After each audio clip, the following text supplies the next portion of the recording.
তোর হবু বর হাফ প্যান্ট পরে তোকে দেখতে এসেছে। কথাটি বলে হেসে কুটি কুটি তৌসা। আনিশা খালাতো বোন তৌসার কথায় অবাক হলো। আনিশা এবার সবে ইন্টারে উঠেছে, বিয়ে করার বিন্দু মাত্র ইচ্ছে তার নেই, কিন্তু মায়ের কথার উপর সে কিছু বলতে পারবে না, আর তাই চুপচাপ তৈরি হয়ে গেছে পাত্রপক্ষের সামনে যাওয়ার জন্য। বাড়ির ছোট মেয়ে, সে তার বড় এক ভাই আছে, বাবা জার্নালিস্ট, মা টিচার। আনিশাকে নিয়ে পাত্রপক্ষের সামনে গেল তৌসা। আনিশার মাথায় ঘুমটা দেয়া, কিন্তু তার মন ছটফট করছে হাফ প্যান্ট পরে থাকা লোকটিকে দেখে। কে এমন ব্যাককল মার্কা কাজ করেছে তাকে দেখতে চায় আনিশা। আনিশাকে দেখেই পাত্রের মা মিসেস রহিমা চৌধুরী উঠে এলেন। তৌসা আনিশাকে ইশারা করলো ওনাকে সালাম করতে। আনিশা সালাম করতে নিলে রহিমা বেগম আটকে দিলেন। থাক মা থাক, সালাম করতে হবে না, ভারী মিষ্টি দেখতে তুমি, এসো আমার পাশে বসো। আনিশাকে রহিমা বেগমের পাশে বসানো হলো। আনিশা বারবার এদিক ওদিক তাকাচ্ছে, কে হাফ প্যান্ট পরে আছে তাকে দেখতে, কিন্তু দেখতে পেল না কাউকে। কিন্তু সামনে সোফার দিকে খেয়াল করতে দেখলো কেউ একজন প্লাজোর সাথে পাঞ্জাবি পরে বসে আছে। আনিশার প্রচুর হাসি পেলেও সেটা কন্ট্রোল করার চেষ্টা করছে। ওদিকে যার এত দূর অবস্থা সে মনে মনে রাগে ফুলছে। তার পাশে বসা তার বাবা। সে তার বাবাকে বলে, বাবা, বাসায় কি যাবা না? ইয়াস, থামো তো, এমনিতেই তো পাজামা না পরে এসেই এক কেলেঙ্কারি বাঁধিয়েছ, এখন আবার এভাবে ছটফট করছো। তোমার আম্মু কিন্তু বাসায় গিয়ে চিল্লাবে। বাবার কথায় মুখ আরো তেতে হয়ে গেল ইয়াসের। সে মনে করছে সকালের কথা, সে কেন পাজামাটা পরলো না। ফ্ল্যাশব্যাক। গভীর ঘুমে আচ্ছন্ন ইয়াস। তখনই তার রুমে আসে রহিমা বেগম। ছেলের মুখে এক জগ পানি ঢেলে দেয়।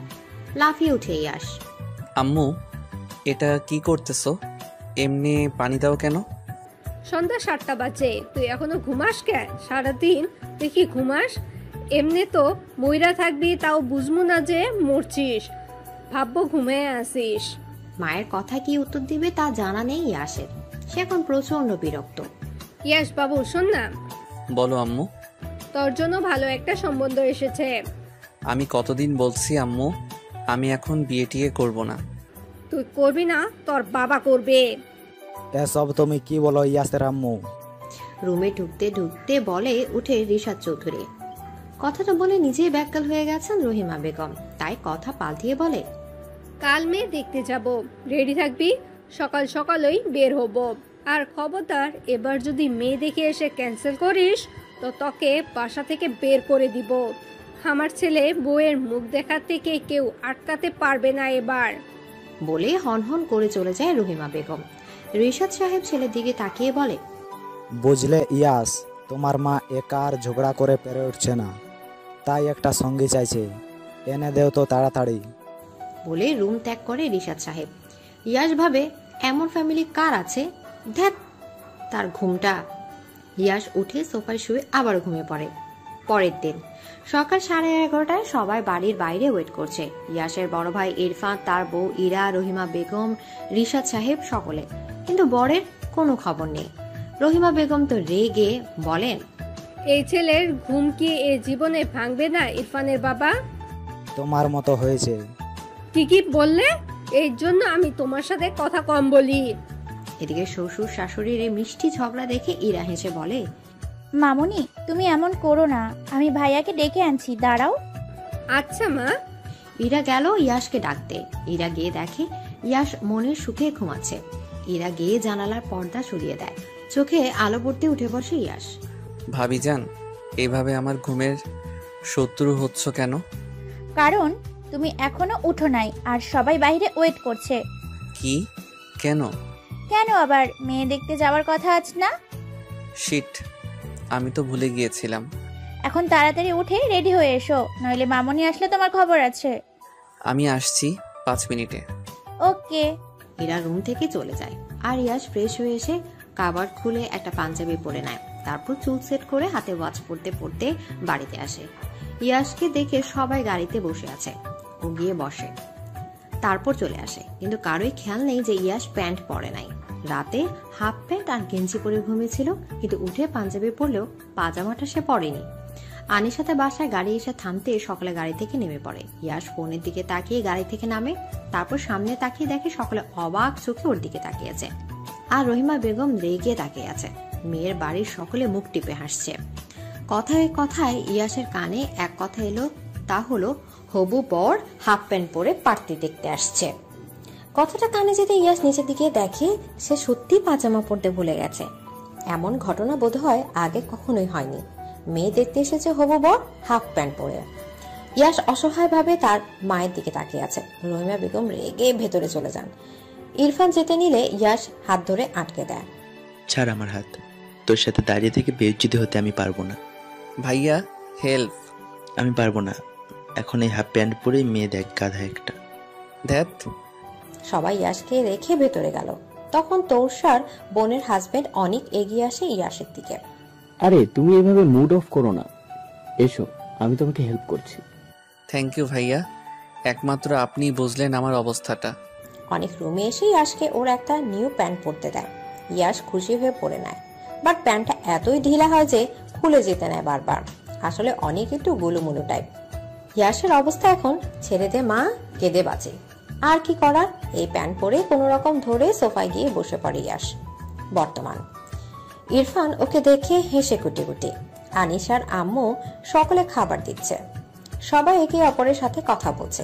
তখনই ইয়াসের বাবা বলে, আমাদের তো সব কথা বলা হলো, এবার যারা সারা জীবন একে অপরের সাথে থাকবে তাদের একে অপরের সাথে আলাদা কথা বলা উচিত। তাই তো। আনিশা মা, যাও ঈশার বাবাকে নিয়ে ছাদে যাও, কথা বলো দুজনে। আনিশার নাক পিটপিট করছে অনেকক্ষণ ধরে, ভাবছিল কখন এখান থেকে উঠবে। তার মধ্যে এ কথা শুনে মেজাজ খারাপ হয়ে গেল ওর। তারপরও হাসি মুখে উঠে দাঁড়ালো আর ইয়াস প্যান্ট নিয়ে বহু কষ্টে ছাদে উঠলো। বেশ অনেকক্ষণ ধরেই দুজনেই চুপ। ইয়াস ভাবছে কিছু বলবে, তখনই তৌসা সহ কয়েকজন কাজিন জুস নিয়ে এলো। আনিশা এই সুযোগে সাইডে গিয়ে নাক মুছে নিল। ওর কাছে টিস্যু থাকেই সবসময়, কিন্তু কথা হলো টিস্যুটা ফেলবে কোথায়? নিচে বিল্ডিং নির্মাণের কাজ চলছে, আর ছাদের মধ্যে ফেলে যদি ইয়াসের চোখে পড়ে যায় একটা লজ্জাজনক ঘটনা হবে। তাই আনিশা ঠিক করলো চোখ বন্ধ করে সামনের দিকে ছুটবে। করলো তাই। তারপর চোখ খুলতে দেখলো ইয়াস ওর দিকে আসছে আর ওর মাথায় টিস্যুটা। ইয়াস বুঝেছে কিছু একটা ওর মাথায় পড়েছে। কি সেটা দেখার জন্য মাথায় হাত দিয়ে দেখলো টিস্যু। ইয়াস অদ্ভুত চোখে আনিশার দিকে তাকালো। আনিশা মেয়েকে এক হাসি দিয়ে ওখান থেকে সরে অন্য পাশে গেল। কাজিনরা চলে গেছে জুসের ট্রে রেখেই। আনিশার আম্মু ছাদে আচার রোদের জন্য একটা টেবিল রেখেছে, তার উপরে জুসের ট্রে রেখে গেছে সারা। আনিশা জুসের গ্লাস জোড়া থেকে একটা গ্লাস নিয়ে খেতে লাগলো। তখনই আনিশার পাশে এসে দাঁড়ায় ইয়াস। ইতস্তত বোধ করছে ও। আনিশা বুঝেছে ইয়াস এসে দাঁড়িয়েছে ওর পাশে, কিন্তু লজ্জায় তাকাতে পারছে না। হ্যালো, ওয়াশরুম কোথায়? আমি নিয়ে যাচ্ছি, আসুন।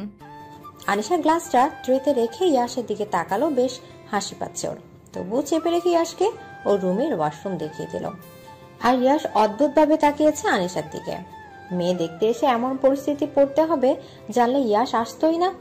কাল শ্যাম্পু করেছিল সে, এখন মন চাচ্ছে আবার গোসল করতে। এমনিতেই ইয়াস অনেক অলস, ঘুম তার ভীষণ প্রিয়। শ্যাম্পু করার ভয় শীতকালে একদিন পরপর গোসল করবে বলে এবার ঠিক করেছে। ইয়াস কোন রকম পাজামাটা ভালো করে বেঁধে চুল পরিষ্কার করে নিল। তারপর বের হয়ে দেখে আনিশা দাঁড়িয়ে আছে। ইয়াস আনিশা দুজন একসাথে নিচে গেল, সবাই যেখানে আছে সেখানে। ওদের দেখতে একটা 5 বছরের ছেলে, আনিশাদের প্রতিবেশী আর কি। সে বলে উঠল, এ মা দেখো, ছেলে হয়ে মেয়েদের প্লাজো পড়েছে। ছেলেটির পাশে ছিল তার মা। এ কথা শুনে ছেলের মুখে হাত দিয়ে চেপে ধরল। আনিশা এবার হাসি আটকাতে পারল না, হেসেই দিল। হাসির মাঝে ইয়াসের দিকে তাকিয়ে হাসি বন্ধ করে সবার সামনে দাঁড়িয়ে গেল দুজন। ইরফান ঈশানের কানে কানে প্রশ্ন করলো, কেমন লাগলো হবু বউকে মেরে ভাই? ইয়াস অসহায় একটা লুক দিল। কি বলবে ও? আলাদা কথা বলতে গিয়ে কথা তো বলা হয়নি, উল্টো নাক মোছা টিস্যু ওর মাথায় পড়েছে। ছি ছি, কি লজ্জাজনক কথা। কথা বলে সবাই ঠিক করলো 10 দিন পর এঙ্গেজমেন্ট এবং তার 20 দিন পর বিয়ে। তারপর আরো কিছুক্ষণ কথা বলে ইয়াসরা চলে গেল। ইয়াসরা যেতেই আনিশা সোফায় বসে গলা ফাটিয়ে আর হাসতে লাগলো। ওদিকে গাড়িকে মুখে বিরক্ত নিয়ে বসে আছে ইয়াস। এরকম ঘটনা মেয়ে দেখতে গিয়ে কি কারোর সাথে আজ পর্যন্ত হয়েছে কিনা সন্দেহ। বাড়ি পৌঁছে ইয়াস আগে গেছে শাওয়ার নিতে। এগিয়ে কফি খেতে ইয়াসকে ডাকছে রহিমা বেগম। এই ছেলে আবার ঘুমিয়ে পড়েছে আমি নিশ্চিত। কি এক কাণ্ড ঘটিয়ে এলো! হ্যাঁ, আমার মান সম্মান আর একটু হলেও যাচ্ছিল। ওরা ভালো বলে রাজি হলো, না হলে এই ব্যাকেল ছেলেকে কেউ মেয়ে দিত না। আহ ইয়াসের মা, থামো তো। ছেলেটা না হয় একটা ভুল করে ফেলেছে। সারাটা সপ্তাহ তো কলেজে যায় ক্লাস করাতে, প্রফেসর বলে কথা, 2 দিনই তো বাড়ি থাকে, তাই এভাবে ঘুম নিয়ে খোঁড়া দিচ্ছ। আর তাছাড়া ও তো বেকার নয় যে ওর কাছে কেউ মেয়ে দিবে না। তুমি থামো, একদম ছেলের হয়ে সাফাই গাইবে না। হাফ প্যান্ট পরে গিয়েছে ও মেয়ে বাড়িতে, আর কলেজ থেকে এসে এক ঘুম দেয়, রাতে উঠে 2টা-3টা পর্যন্ত জেগে থাকে। এমন ছেলে আছে কোথাও? তাও এত বড় ছেলে, টিনেজার তো নয় যে এমন করবে। বিয়ের আগে একটু এমন করছে, বিয়ের পর ঠিক হয়ে যাবে, চিন্তা করো না। আর কফিটা দাও, আমি দিয়ে আসছি। ধরো, ভালো লাগে না আর। বলে কফি রিশাদ সাহেবের হাতে দেন রহিমা বেগম। ইয়াস মাথা মুছতে মুছতে বের হলো। তখনই রিশাদ সাহেব রুমে এলেন। রুমে এসেই ছেলেকে বললেন, দরজাটা লাগাও, কিছু কথা বলি, না হলে তোমার মা শুনলে আবার খেপে যাবে। ইয়াস বাবার কথায় দরজা লাগিয়ে দিতে বলল। তোমরা যে এত বড় হইছ, কদিন পর দাদু দিদা হবা, এখনো এইভাবে ঝগড়া করো কেন? আমি না, তোর মা করে। ওই মহিলার আমার সাথে শত্রুতা আছে, কোনো জন্মের তারই প্রতিশোধ নিচ্ছে। আম্মু একটু এমন রকচটা হলেও মনের দিকে তো ভালো বাবা। তা তো ভালোই, বিয়ের পর প্রথম ভালোই ছিল। আমার মনে হয় আমার বউ বদলে গেছে। বাবা আচ্ছা বাদ দিচ্ছি, যেটা বলছিলাম, মেয়ে কেমন দেখলে? ইয়াসের কপালে ঘাম জমতে শুরু করলো রিশাদ সাহেবের কথায়। নিজেকে সামনে নিয়ে বলল, ভালো, তবে ওকে বিয়ে করতে পারবো না বাবা। কেন, মেয়ের কি কোনো সমস্যা আছে? না বাবা, তা নয়, আসলে মেয়ে আমার থেকে ছোট অনেক। খুব বেশি ছোট না, তুমি এবার কলেজে জয়েন করেছো পড়াশোনা শেষ করে, আর ও ইন্টারে পড়ে। আর মেয়ে আমাদের পছন্দ, তেমন হলে 2 বছর অপেক্ষা করব। কি দরকার বাবা, বাদ দাও না। আমি বাদ দিলেও তোমার মা বাদ দিবে না। তুমি বলবা তোমার মেয়ে পছন্দ না, মা করে দিবে, কারণ তোমার পছন্দতে আম্মুর একটুও বিশ্বাস নাই। এমনে বাবাকে ইনডাইরেক্টলি অপমান করতে পারলে ইয়াস? কই অপমান করলাম? আমি শুধু বললাম তুমি এটা বলবা। তোর আমার ছেলে হয়েও তোর মায়ের পক্ষ কথা বলিস? বাবা কিসের মধ্যে কি বলো? ঠিকই বলি, আমি তোর বিয়েটা পিছিয়ে দেব, কিন্তু এতে আমার লাভ কি? কি চাও তুমি? ড্রেসিং টেবিলের সামনে চুল সেট করতে করতে প্রশ্ন করে ইয়াস। আজ রাতে তোর মা ঘুমলে তুই আমাকে একটা বিয়ারের বোতল এনে দিবি, অনেকদিন খাই না। বাবার কথায় চোখ চড়াক গাছ ইয়াসের। বাবা তোমার না এসব খাওয়া নিষেধ? মাঝে মধ্যে খেলে কিছু হয় না, তুই পারবি কিনা বল? ঠিক আছে, তবে জাস্ট 1 গ্লাসের বেশি নয়। ওকে। রিশাদ সাহেব খুশি মনে ইয়াসের রুম ত্যাগ করলো। ইয়াস বেড়ে বসে ভাবছে, কার বাবা এমন আজব হয়, ছেলেকে কিনা শর্ত দেয়। আসলে তার বাবা এখনো ছেলে মানুষই রয়ে গেছে। ইয়াস মনে মনে বলে, আই লাভ ইউ আব্বু, মাই আইডল। রাত 10:30, খাবার টেবিলে সবাই উপস্থিত। খাওয়া শুরু করতে রহিমা বেগম সকলের উদ্দেশ্যে বললেন, সবার মতামত কি? মেয়ে কেমন লাগলো? আমার কিন্তু বেশ ভালো লেগেছে। আমারও ভালো লেগেছে মামুনি। আমার আর মোহনার যখন ভালো লেগেছে তখন তো আর কোনো কথাই নাই। আম্মু, তুমি যে জানতে চাইছো, যদি বলি আমার ভালো লাগে নাই, তাহলে কি বিয়ে ক্যান্সেল করবা? তুই বলার কে রে? তুই, তোর বাবা আর তোর ভাই 3টা গরু, তোরা ভালো মন্দ কিছু বুঝিস না। ইয়াসের মা, সব কথাই আমাকে না টানলে তোমার হয় না? আমি টানাটানি? কোথায় কথা আসলো? রিশাদ সাহেব ছোট ছেলের কানের কাছে গিয়ে বলে, দেখলি তোর মা একটুও সম্মান দেয় না আমায়, থাকছি না বাসায়। ইরফান, তোর বাবাকে বল আমি ছাড়া তাকে সহ্য করার মতন কেউ নেই। তুমি এটাও শুনেছো? কান আছে আমার, শুনবই তো। বাবা তার ঝগড়া থামাতে ইয়াস বলে, আম্মু বাবা তোমাকে কিছু বলতে চাই। বলো। আমি বলছি কি ইয়াসের আম্মু, বিয়েটা কিছুদিন পর করাও, কারণ মেয়ে এখনো ছোট, এইচএসসিটা দিক, তারপর না হয় বিয়ে হবে। এখন এঙ্গেজমেন্টটা করে রাখি। না, বিয়ের পরও তো পড়াশোনা করতে পারে, এখন বিয়ে হলে কি সমস্যা? আহা, বুঝো না কেন? বুঝি, এসব রাখো আর খাও।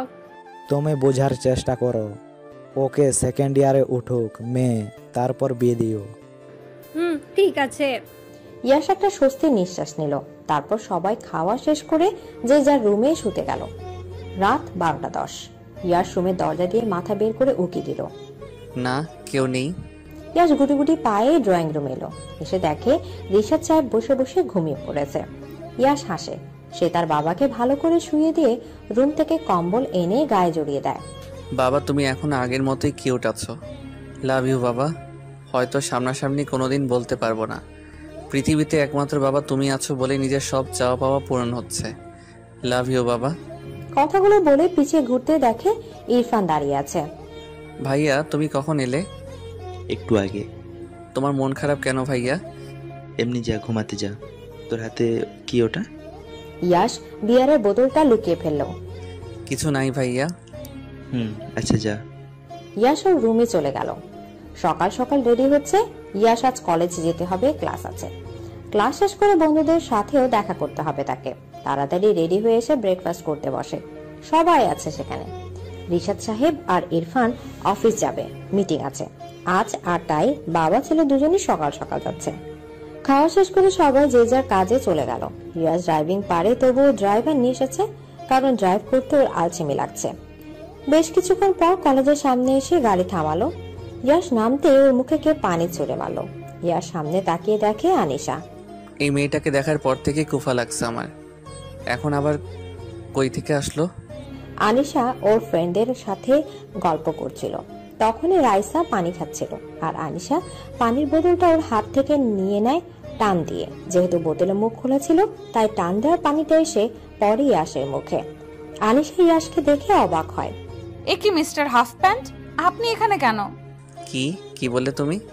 যা শুনলেন, বাট আপনি এখানে কেন? আমারও সেম প্রশ্ন, তুমি এখানে কেন? আমি এই কলেজের স্টুডেন্ট, আমি তো থাকবই। আর আমি এই কলেজের টিচার, তো আমিও তো থাকবই। কি? জি। তখনই বেল বাজে ক্লাসে যাওয়ার। আনিশা সবাই ক্লাসে যায়। ইয়াস ভাবে, এমন বেজ্জতি? হ্যাঁ, না হয় ভুলে হাফ প্যান্ট পরে গেছিলাম, তাই এভাবে বলবে। হাফ প্যান্ট পরা ছেড়ে দিলাম আজ থেকে। বলে ইয়াসও চলে যায়। আনিশা ক্লাসরুমে বসে ঘামছে। এটা কি করলাম? এখন যদি বাসায় বলে দেয়, তোরা আমাকে বলবি একবারও? আমরা কি জানতাম নাকি তুই স্যারের সাথে এমন ভাবে কথা বলবি? আল্লাহ জানে ক্লাস নিতে আসলে আবার কি হয়, আমি বুঝি না। আমার সাথে ওনার দেখা হলে কিছু না কিছু আজব হয়। কি হলো শুনি? শুনবি? আনিশা ওদের বন্ধুদের সবটা বলে, শুধু এটা বাদে যে ইয়াস হাফ প্যান্ট পরে গিয়েছিল। ইয়াসের সাথে মুখোমুখি হওয়ার ভয়ে আনিশা ফার্স্ট ক্লাসের পর বাকি ক্লাসগুলো করেনি। যদি ইয়াসের ক্লাস থাকে এই ভয়। তবে লাস্ট ক্লাস করবে বলে ক্লাসরুমে এলো। আনিশা আর ওর ফ্রেন্ড রাইসা একসাথে বসেছে। কিছুক্ষণের মধ্যে ক্লাসে ইয়াস আসে, আর ওকে দেখে আনিশার মুখ হা হয়ে যায়। ইয়াস সবাইকে বসতে বলে ক্লাস নিতে শুরু করে। আনিশা বই দিয়ে মুখ ঢেকে রেখেছে। ইয়াস পড়াতে পড়াতে হঠাৎ খেয়াল করে কেউ বই দিয়ে মুখ ঢেকে রেখেছে। ইয়াস তার সামনে গিয়ে বলে, হেই, তুমি কি নতুন? জানো না কি ক্লাস হচ্ছে? রাইসা আনিশাকে হাতে গুতা দিচ্ছে। স্যারের সামনে কিছু বলতেও পারছে না ও আনিশাকে। এদিকে ইয়াসের মেজাজ খারাপ হচ্ছে। ও এবার ধমকে সুরে বলল, এই মেয়ে, কানে শুনো না তুমি? সেই কখন থেকে কথা বলছি, কোনো রেসপন্স নেই আজব। এবারও আনিশা চুপ। রাইসা বলল, স্যার আসলে ওর ঠান্ডা লেগেছে তো, তাই কানে শুনছেন। কি? ঠান্ডা লাগলে কেউ কানে শুনে না, এমনটা তো আগে শুনিনি। এটা একমাত্র ওরই হয়, আপনি বুঝবেন না। স্ট্রেঞ্জ। রাইসা একটা বরদ মার্কা হাসি দিল। ইয়াস আবারও পড়ানোতে মনোযোগ দিল। আগের ক্লাসে দেয়া পড়া সবাইকে ধরেছে, এবার আনিশার পালা। ও আগের মতোই বই মুখের সামনে ধরে আছে, যার জন্য ওর মুখ এখনো দেখেনি ইয়াস। এবার কোনো উপায় না পেয়ে আনিশা বইটা মুখের সামনে থেকে সরে ভ্যাঁ ভ্যাঁ করে কান্না করে দিল। এতে ইয়াস সহ সবাই শকড। ইয়াস অবাক হলেও সেটা প্রকাশ না করে জিজ্ঞেস করলো, কি হলো? তুমি কাঁদছো কেন? আনিশা কেঁদেই চলেছে।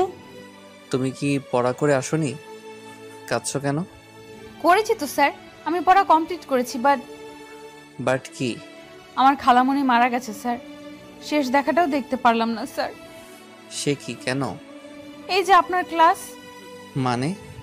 মানে হলো ক্লাস মিস হয়ে যেত, তাই আম্মু নিয়ে গেল না বলে কান্না করতে থাকে। এটা দেখে ইয়াসের খারাপ লাগে। ও বলে, আচ্ছা তুমি বসো, কান্না করো না, বাকিরা এক এক করে পড়া বলো। আনিশা বসে পড়ে। আর তখনই রাইসা জিজ্ঞেস করে, তোর খালামণি মারা গেছে, আগে বলিসনি তো? মরলে না বলবো। তার মানে? দেখ, আমি আগের ক্লাসটা করতে পারি নাই। ওই দিন খালামণির ছেলের বার্থডে ছিল বলে আসি নাই, তাই পড়াও পাইনি।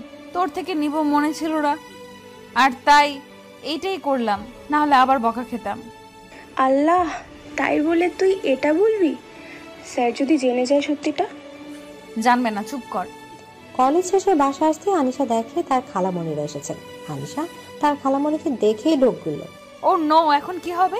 এই মহিলা এসেছে মানেই আমার মাথা খাবে সারাদিন। আগেই রুমে চলে যাই। আনিশা পা টিপে টিপে রুমে যেতে নিলে আনিশার খালামণি মিসেস লাবণ্য আনিশার সামনে দাঁড়ায়। আনিশা একটা মেয়েকে হাসি দিল। আরে খালামণি, কখন এলে? একটু আগে। সামনে তো তোর এনগেজমেন্ট, তাই চলে এলাম। ও তুই কিন্তু আমার দেওরের ছেলেকে বিয়ে করলেই পারতিস। কত সুন্দর দেখতে, শুধু একটু মেয়ে বাতিক আছে, তাই বলে কি ও ভালো মেয়ে ডিজার্ভ করে না? নাও, শুরু হয়ে গেছে, পালাই। কি রে, কি ভাবিস? কিছু না খালামণি, আমি ফ্রেশ হয়ে আসি বলে আনিশা দৌড়ে রুম থেকে চলে যায়। বিকেল 3:54। আনিশা ঘুম। হঠাৎ হাসাহাসির আওয়াজে ঘুম ভাঙে ওর। উঠে ওড়না গলায় পেঁচিয়ে বাইরে আসে। এসে দেখে এক দাঁতওয়ালি মহিলা পান খেয়ে বিকট ভাবে হাসছে। আনিশা ওই মহিলাকে রাক্ষসের থেকে কম কিছু মনে হচ্ছে না এই মুহূর্তে, কেননা এই মহিলা এর জন্য সম্মত এনেছিল। বেশ কয়েকবার এই মহিলাকে আনিশা ভাগিয়েছে, তবে এবার ইয়াসের জন্য আনিশাকে দেখতে আসার পেছে এই মহিলারই হাত আছে, তাতে নিশ্চিত আনিশা। ও ঘটক মহিলার সামনে যায়। ওকে দেখে ভয় পেয়ে যায় লাভলি বেগম, কেননা আগের বার যখন পাত্রের ছবি নিয়ে এসেছিল আনিশা, ওনাকে মরিচের শরবত খাইয়েছিল। আনিশা ওনাকে সালাম দেয়। আসসালামু আলাইকুম। ওয়ালাইকুম আসসালাম। আপনি আবার এসেছেন? আপনার ওই দিনের শরবত মনে হয় বেশি ভালো লেগেছিল, তাই আবার খাওয়ার শখ হয়েছে। আরে না মা, কি বলো, আমি আইছিলাম তোমার খালার সাথে দেখা করতে। মিথ্যা বলবেন না একদম। কই মিথ্যা কইছি? আচ্ছা আমি আসি বলেই লাভলি বেগম কোন রকম যান হাতে নিয়ে বেরিয়ে গেলেন। এনার স্বভাব খুবই খারাপ। 18 বছরের কোনো মেয়েকে দেখলেই হয়েছে বিয়ের জন্য পাত্রপক্ষের ঢালি নিয়ে হাজির হয়ে যায়। লাভলি বেগম যাওয়ার পর আনিশা দরজা লাগাতে যায়, কিন্তু কপাল খারাপ থাকলে যা হয়। আনিশা দরজা লাগাবে এমন সময় 2টা গাড়ি এসে থামে ওদের বাসার সামনে। কে এসেছে দেখার জন্য আনিশা ওয়েট করে। তখনই গাড়ি থেকে ডার্ক ব্লু পাঞ্জাবি পাজামা পরা ইয়াস নামে। তারপর একে একে সবাই নামে। এ কি, এনারা এখন আমাদের বাসায় কেন? আনিশা তাড়াতাড়ি দরজা লাগিয়ে আসতে দেখে ওর আম্মু দাঁড়িয়ে আছে। ওভাবে হাঁপাচ্ছিস কেন? আর দরজা খুলে দে, এক্ষুনি ইয়াসরা আসবে। কেন আম্মু? তোর খালামণিদের সাথে পরিচয় করিয়ে দিব, আর এঙ্গেজমেন্টের জন্য শপিং এ যাব। তুই আর ইয়াসও যাবি, তোদের হাতের মাপটা লাগবে। বলতে বলতে বেল বেজে ওঠে। আনিশার আম্মু দরজা খুলতে গেলেন। আনিশার মুখ দিয়ে আপনা আপনি বের হয়ে গেল। বাস।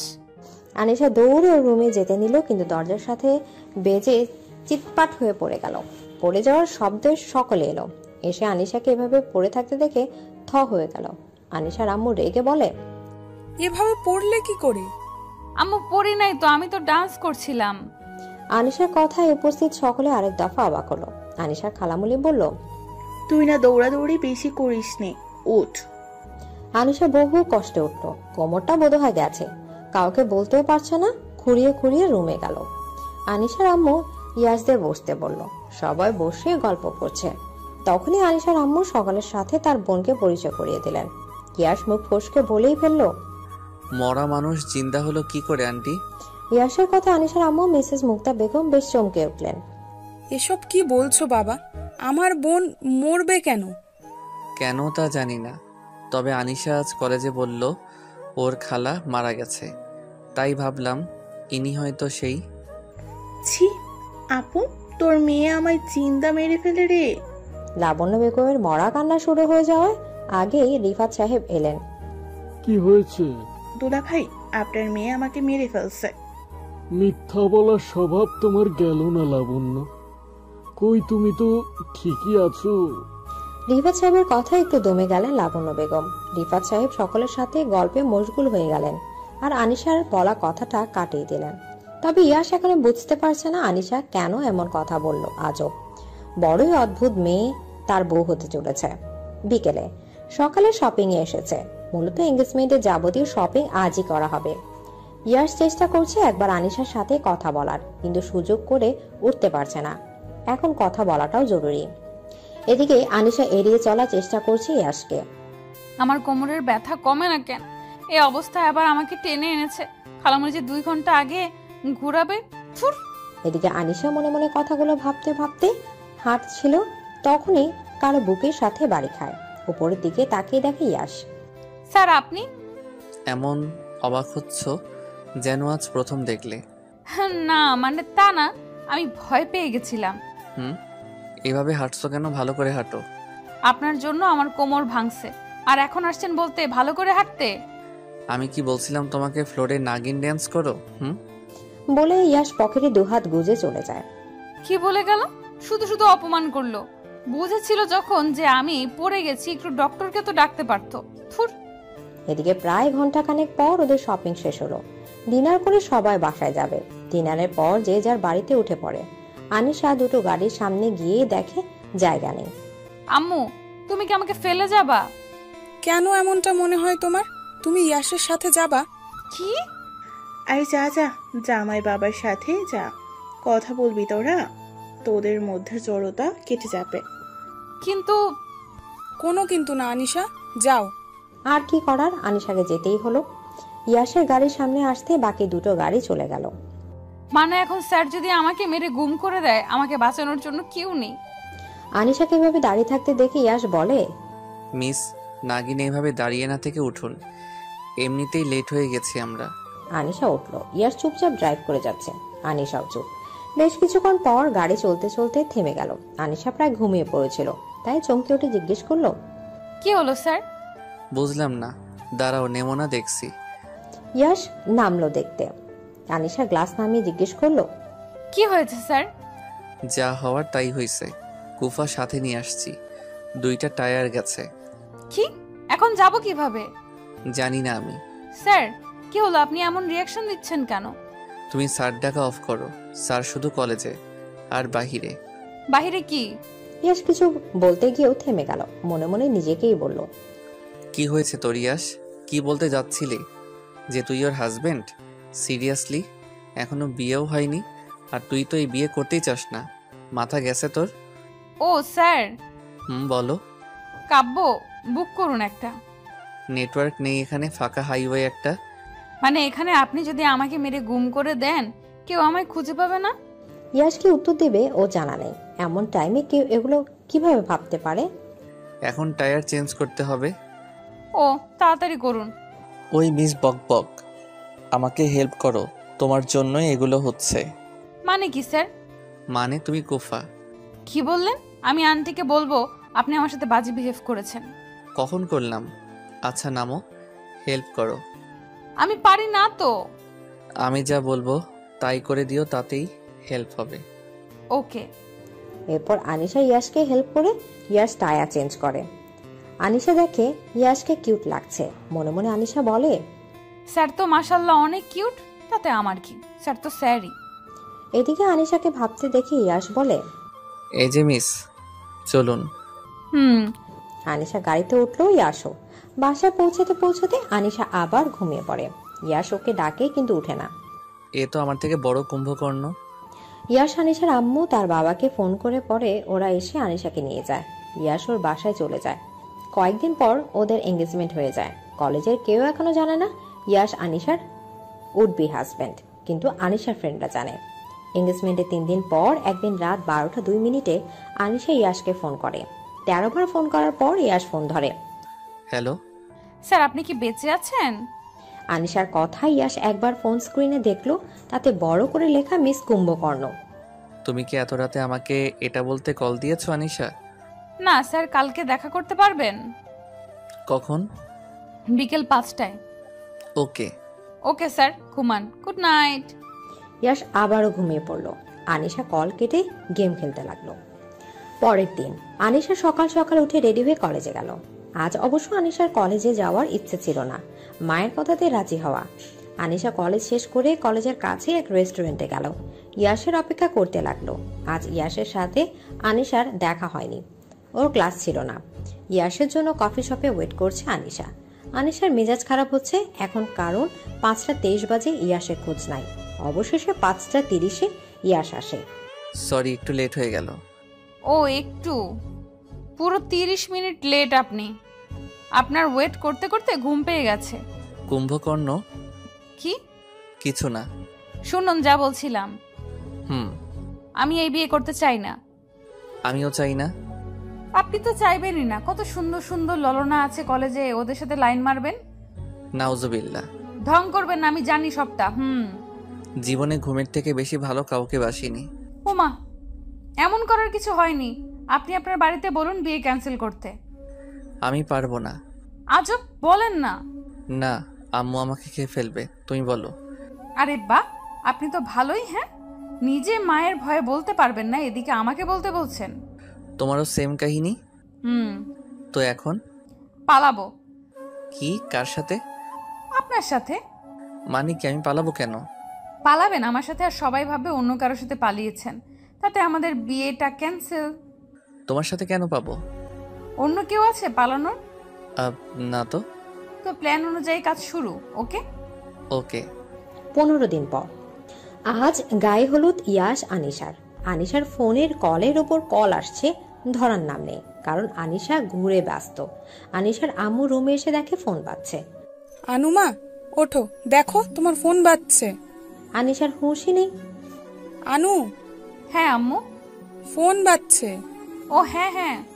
আনিশা ফোন রিসিভ করলো। আনিশার আম্মু ফুলের ডালা নিয়ে রুম থেকে চলে গেল। ফোনগুলো সব আনিশার রুমে রাখা হয়েছে। আনিশা দরজা লক করে কথা বলা শুরু করে। হ্যালো। কি, কখন থেকে কল করছি? ঘুমাচ্ছিলাম। বাহ, আমি আসি চিন্তায় আর মহারানী ঘুমায়। খোটা দিলেন? না।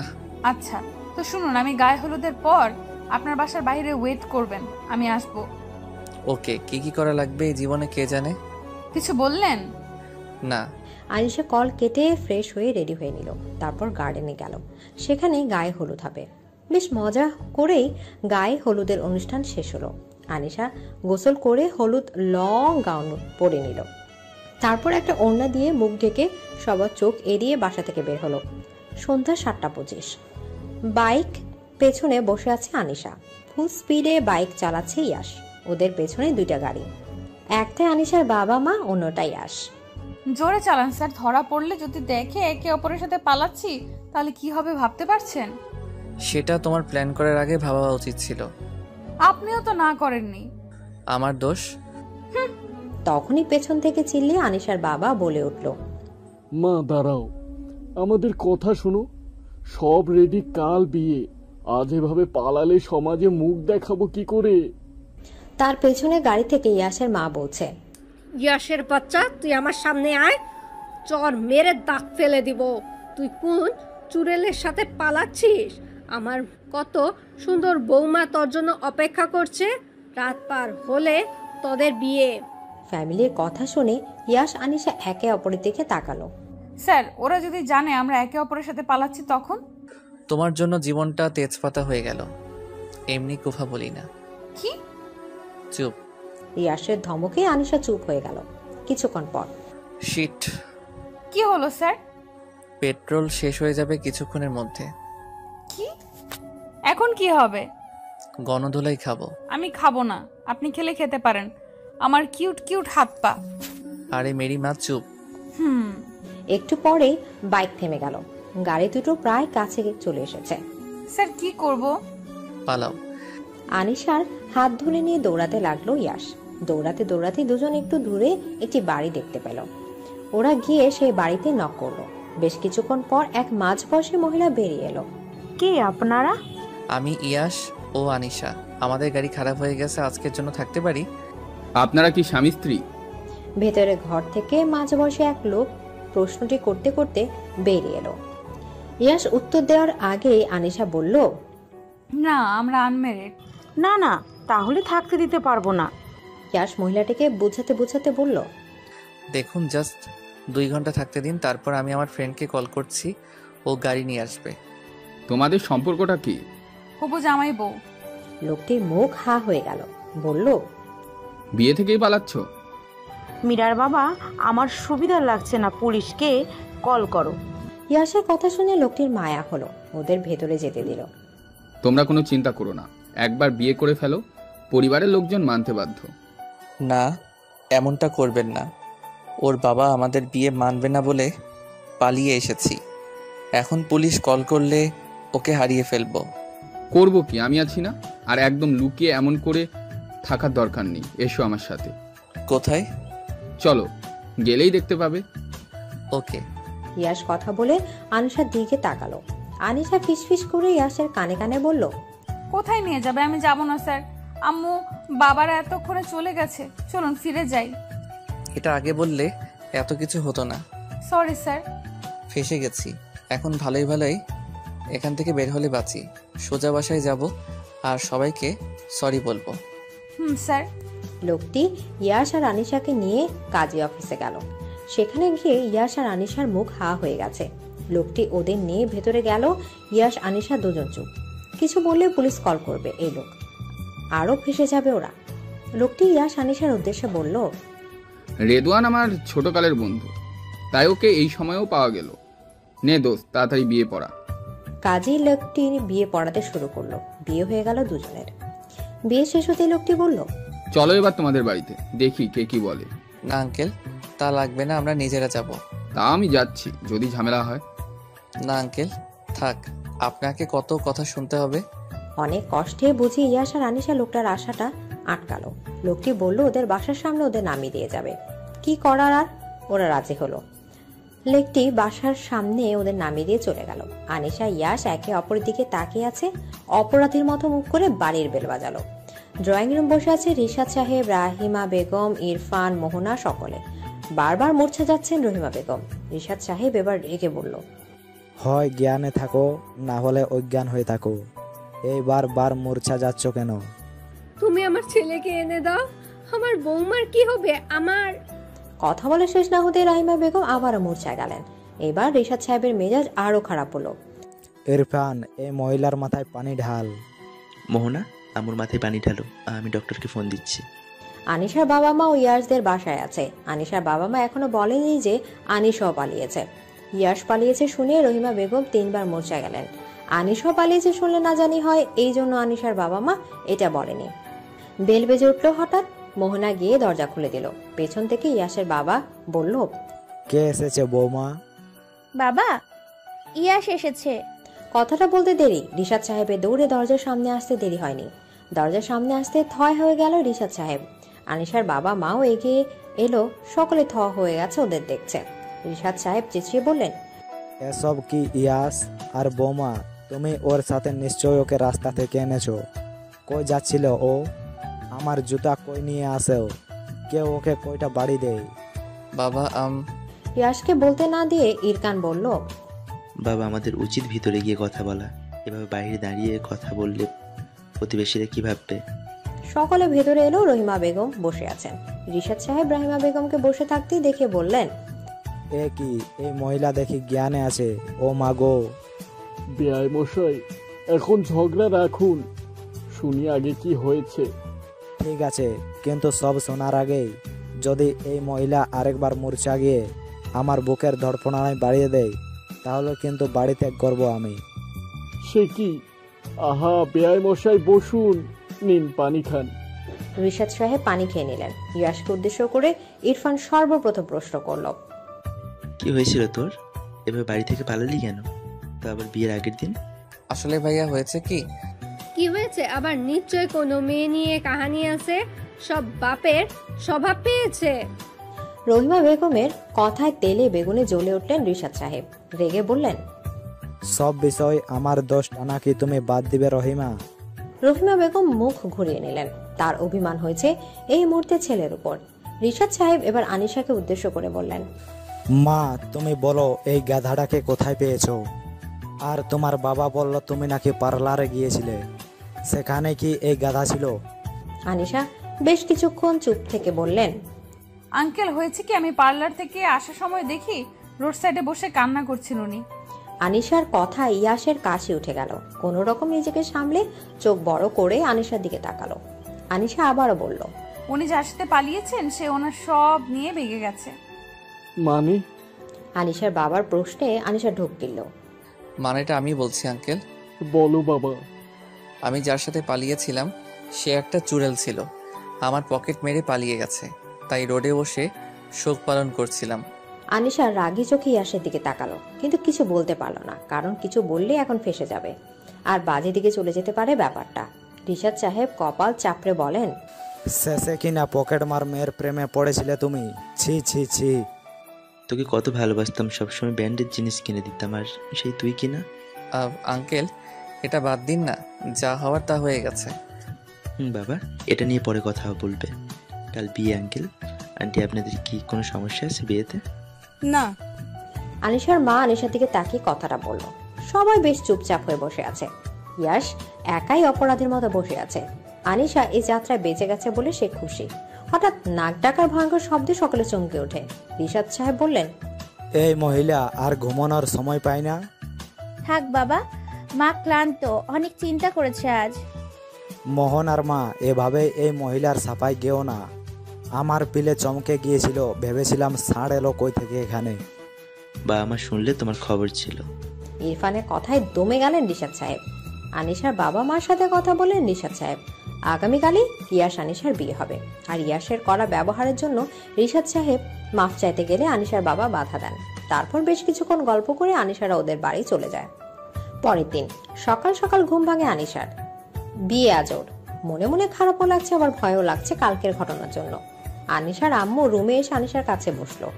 আনু, কি ভাবছো মা? না মানে আম্মু, কালকে তুমি যার সাথে পালিয়েছিলে সেটা ইয়াশই ছিল, তাই না? আনিশা অবাক হয়ে মার দিকে তাকালো। আমি তোমার মা আনিশা, আমি জানি না কেন তোমরা এই কাজটা করেছো, তবে জানাজানি হলে কেলেঙ্কারি হয়ে যেত, তাই আমি চুপ ছিলাম। কালকে পালানোর সময় ইয়াশের ড্রেস আমি খেয়াল করেছিলাম। সরি আম্মু, আমি চাইনি তোমাকে কষ্ট দিতে। ইটস ওকে বাচ্চা, এমনটা আর করো না। করবো না। আনিশার আম্মু আনিশার কপালে চুমু দিল। দুপুরের দিকে কনে সহ অনেকে বেরিয়ে গেল পার্লারের উদ্দেশ্যে। অন্যদিকে দুপুর 1টা বাজে। ইয়াশ কম্বল মুড়ি দিয়ে ঘুম। রহিমা বেগম ছেলের রুমে এসে ফ্যানের সুইচ অন করে দিলেন। তারপর কম্বল সরিয়ে গায়ে পানি ঢেলে দিল। লাফিয়ে উঠে বসলো ইয়াশ। আম্মু, কি করলে এটা? তোর আজকে বিয়ে, তুই এখনো ঘুমাচ্ছিস কেন? বিয়ে? কার? দূর স্বপ্ন দেখছি। ইয়াশ, আমার কিন্তু রাগ হচ্ছে। কেন? রাহিমা বেগম ইয়াশের মুখে পানি দিলেন। মনে পড়লো কিছু? হ্যাঁ হ্যাঁ। এবার উঠে রেডি হয়ে নে 1 ঘন্টার মধ্যে, বলে রাহিমা বেগম রুম ত্যাগ করলেন। ইয়াশ ফেসবুকে ঢুকে মেসেঞ্জার চেক করলো। না, কোনো নিউ মেসেজ নেই। ইয়াশ রেডি হতে চলে গেল। বিকেলে 3:45 বরযাত্রী এলো। সব রিচুয়াল কমপ্লিট করে ইয়াশরা ভেতরে এলো। আনিশও পার্লার থেকে চলে এসেছে। সকলেই গল্প করছে। তখনই কাজী এলো। ইয়াশ আর আনিশার মাঝে একটা পর্দা দেয়া, তাই কেউ কারো মুখ দেখতে পারেনি এখনো। কাজীকে দেখার জন্য দুজনই সামনে তাকালো। কাজী আর কেউ না, রেদওয়ান। ইয়াশ আনিশা দুজনে একসাথে বলল, নো। কাজিনকে দেখে দুজন এমন করে চিল্লে উঠলো যে সবার নজর এখন ওদের দিকে। রাহিমা বেগম বললেন, সারের মতন চেঁচাচ্ছিস কেন? ইয়াশের মুখ চুপসে গেল। আনিশার আম্মু রিমা বেগম আনিশার দিকে রেগে তাকাতে আনিশার মুখও চুপসে গেল। রেদওয়ান নিজের চশমা ঠিক করতে ব্যস্ত। কাল রাতে তার বাসায় চোর এসেছিল। চোর ধরতে যাওয়ার সময় তার চশমা ঠাস করে নিচে পড়ে গেছে। তারপর থেকে সে বেশ ভালো করে চশমাকে দেখছে। এখন তার কাছে চশমা কেনার টাকা নেই, মাসের শেষ, তাই এটা তার শেষ সম্বল। রেদওয়ান চশমা ঠিক করে সামনের দিকে মুখ হাঁ করে ফেলে। সেটা কি দেখছে? যাদের বিয়ে দিয়েছিল আগামীকাল, তারা যে আবারও বিয়ে করছে। বিষয়বস্তু কিছুই বুঝতে পারছে না রেদওয়ান। রেদওয়ান কিছু বলবে তখনই মনে পড়লো তার সুগার আছে, আর যখন তখন ওয়াশরুমে পেয়ে যায় তার। এই মুহূর্তে তার ওয়াশরুম যাওয়াটা জরুরি, কিন্তু সমস্যা হলো সে তো কিছুই চেনে না। রেদওয়ানের পাশে দাঁড়িয়ে ছিল তৌসার হাজবেন্ড অনেক। রেদওয়ান তাকেই বলল, বাবা, আমাকে একটা হেল্প করো। হ্যাঁ বলুন। ওয়াশরুমটা কোন দিকে? চলুন আমি দেখিয়ে দিচ্ছি। আচ্ছা। অনেক রেদওয়ানকে নিয়ে গেল। এদিকে সেই থেকে কাঁচুমুচু হয়ে বসে আছে ইয়াশ। ইয়াশের কলেজ ফ্রেন্ড আবির মজা করে বলে, কিরে এমন করছিস কেন? এদিকে আরেক ফ্রেন্ড নিলয় সে বলে, আমার কি মনে হয় বলতো, আবির ইয়াশ ভয় পাচ্ছে। আরে ভয় পাস না, আমরা আসি না। ইয়াশ নিলয় পেটে কোনুই দিয়ে গুতা দিয়ে বলল, চুপ বে, আমার কপাল থেকে শনি যাচ্ছে না, আর তুই আছিস এসব নিয়ে। আবির সিরিয়াল ভঙ্গিতে বলল, তোর কি লুজ মৌসুম হয়েছে? বলে হা হা করে হাসতে লাগলো নিলয় আর আবির। ইয়াশ বিরক্ত হয়ে চোখ ফিরিয়ে দেখতে লাগলো সামনে। কাজিন দেখতে না পেয়ে শান্তির নিঃশ্বাস ফেলল। ঘেমে গেছে ভয়ে একেবারে। একটু মুখটা ধোয়া দরকার, ভালো লাগবে। ইয়াশ আবিরের হাত ধরে নিচু করিয়ে কানে কানে কি জানি বলে। তখন আবির ওকে নিয়ে বিয়ের আসর থেকে সাইডে আসে। বল কি হয়েছে, বিয়ের আসর থেকে চলে এলি কেন? দোস্ত, আমি ওয়াশরুমে যাব, তুই একটু এদিকটা ম্যানেজ করিস। ও ওকে। ইয়াশ ওয়াশরুমের দিকে গেল। ইয়াশ শেরওয়ানির হাত ফোল্ড করতে করতে ওয়াশরুমে ঢুকতেই এক চিৎকার দিল। রুমের দরজা সাউন্ডপ্রুফ হওয়াতে বাইরে আওয়াজ যায়নি। সি, আপনি কি দরজা লক করতে পারেন না? নাউজুবিল্লাহ। রেদন রেগে চোখে চশমা ঠিক করতে করতে বলল, তুমি দেখি নিজে ভুল করে আমাকেই দোষ দিচ্ছ। বলি, এই ছোকরা, তুমি কিছু দেখোনি তো? সব দেখেছি, বাহিরে গিয়ে সবাইকে বলবো। কি বলবে তুমি? যা দেখেছি। আয় হায়, না এটা করো না, আমার একটা সম্মান আছে। ওকে বলবো না, তবে একটা শর্ত আছে। কি শর্ত? আমি আর আনিশাকে কালকে আপনি দেখেছেন এবং বিয়ে করিয়েছেন, এই কথা যেন কেউ না জানে। ও মা, কেন বলবো না? তোমরা এখন বিয়ে করছো, তাহলে কাল অমন করে মিথ্যা বললে কেন? সেটা আমি আপনাকে পরে বুঝিয়ে বলবো। এখন যা বলছি তাই করুন, না হলে আমি গেলাম বলতে এখনই যা দেখেছি। না, আমি কাউকে কিছু বলবো না। থাকুন, হালকা হয়ে আসি। বলে ইয়াশ রুম থেকে বেরিয়ে অন্য ওয়াশরুমে চলে গেল। রেদন ঘাম মুছে নিল। রিফাত ইয়া সাহেব এবার বিরক্ত হচ্ছেন। কাজিনকে সবাই খুঁজে চলেছে, তার খোঁজ নেই। গেল কই? অনেক এক সাইডে দাঁড়িয়ে কাটলেট খাচ্ছিল। তো শেষে বলল, তুমি এখানে খাচ্ছ? ওদিকে এক কাণ্ড হয়ে গেছে। কি হলো? কাজীকে পাওয়া যাচ্ছে না। না পাওয়ার কি আছে, উনি তো ওয়াশরুমে গিয়েছেন। কাটলেট মুখে দিতে দিতে বলল অনেক। তোষা ঝাঁঝালো কণ্ঠে বলে উঠল, তুমি জানো, তাহলে এতক্ষণ বলনি কেন? সবাই চিন্তায় কি অবস্থা? তুমি কি আগে আমাকে জিজ্ঞেস করেছিলে যে বলবো? খাওয়ার মাঝে জ্বালিও না তো। তোমার সাথে কথা বলাই বেকার। তোষা চলে গেল। বিয়ের আসরে গিয়ে দেখলো কাজী চলে এসেছে। আনিশা ভয় আছে কাজী না জানি কালকে কথাটা বলে দেয়, কিন্তু না, বলল না। আনিশা বেশ স্বস্তির নিঃশ্বাস ফেলল। বিয়ে সম্পন্ন হতে কাজী চলে গেল। এরপর আনিশার কাজিনরা বেশ মজা করলো। এবার এলো বিদায়ের পালা। ইয়াশ প্রচুর ঘুম পেয়েছে, আজ সারাদিন বেশ ধকল গেছে। আনিশাকে কান্না করতে দেখে নিজের অজান্তেই ইয়াশেরও খারাপ লাগতে শুরু করলো। সকলকে কাছে বিদায় নিয়ে গাড়িতে ইয়াশের পাশে আনিশাকে বসানো হলো। ইয়াশ আনিশার দিকে তাকিয়ে চোখ ফিরে নিল। গাড়ি চলতে লাগলো আপন গতিতে। একটি গাড়িতে শুধুই আনিশা আর ইয়াশ, বাকি গাড়িতে অন্যরা। আনিশা কান্না করতে করতে হিচকি উঠে গেছে। ইয়াশ আর চুপ থাকতে পারল না। আনিশার কাঁধে হাত দিয়ে বুকে জড়িয়ে নিল। আনিশা অবাক হলেও কিছু বলল না।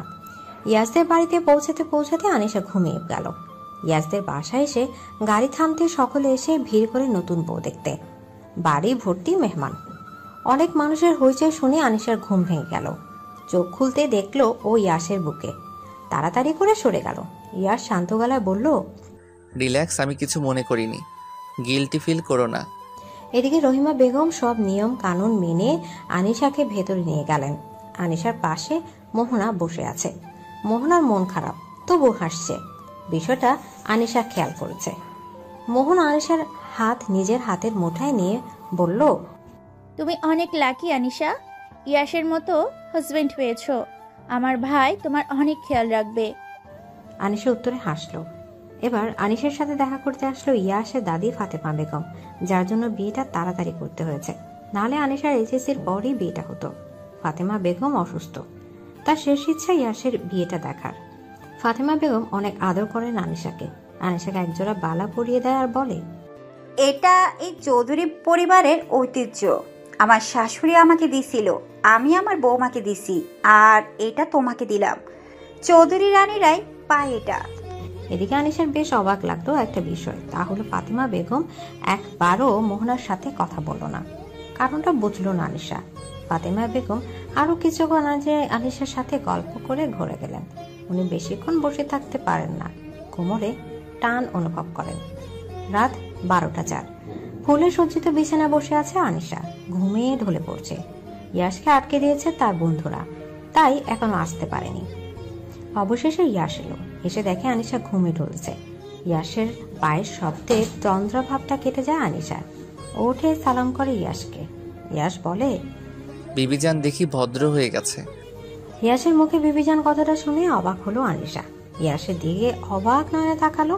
ইয়াস স্মিত হেসে বলল, আজ থেকে তোমায় বিবিজান বলবো। আজ থেকে আমি তোমার পথ চলার সাথী আর তুমি আমার। চলো নতুন জীবনের সূচনাটা আল্লাহর ইবাদতের মাধ্যমে শুরু করি। নামাজ পড়ে নেই। এদিকে আনিশা মাথা নাড়িয়ে সম্মতি জানালো। দুজনে অজু করে এসে নামাজ পড়ে নিল। নামাজ শেষ করে আনিশা আয়নার সামনে দাঁড়ালো। পরনে হালকা আকাশি রঙের কামিজের সাথে সাদা পাজামা, সাদা ওড়না। নিজেকে নিজের কাছে অন্যরকম লাগছে আজ। কারণ কি? বিয়ের পর কি সত্যি সব মেয়েদের পরিবর্তন হয়? আকাশ কুসুম ভাবনার ছেদ পড়ে কারো চিৎকারের আওয়াজে। ইয়াস ফোনে কি যেন করছিল।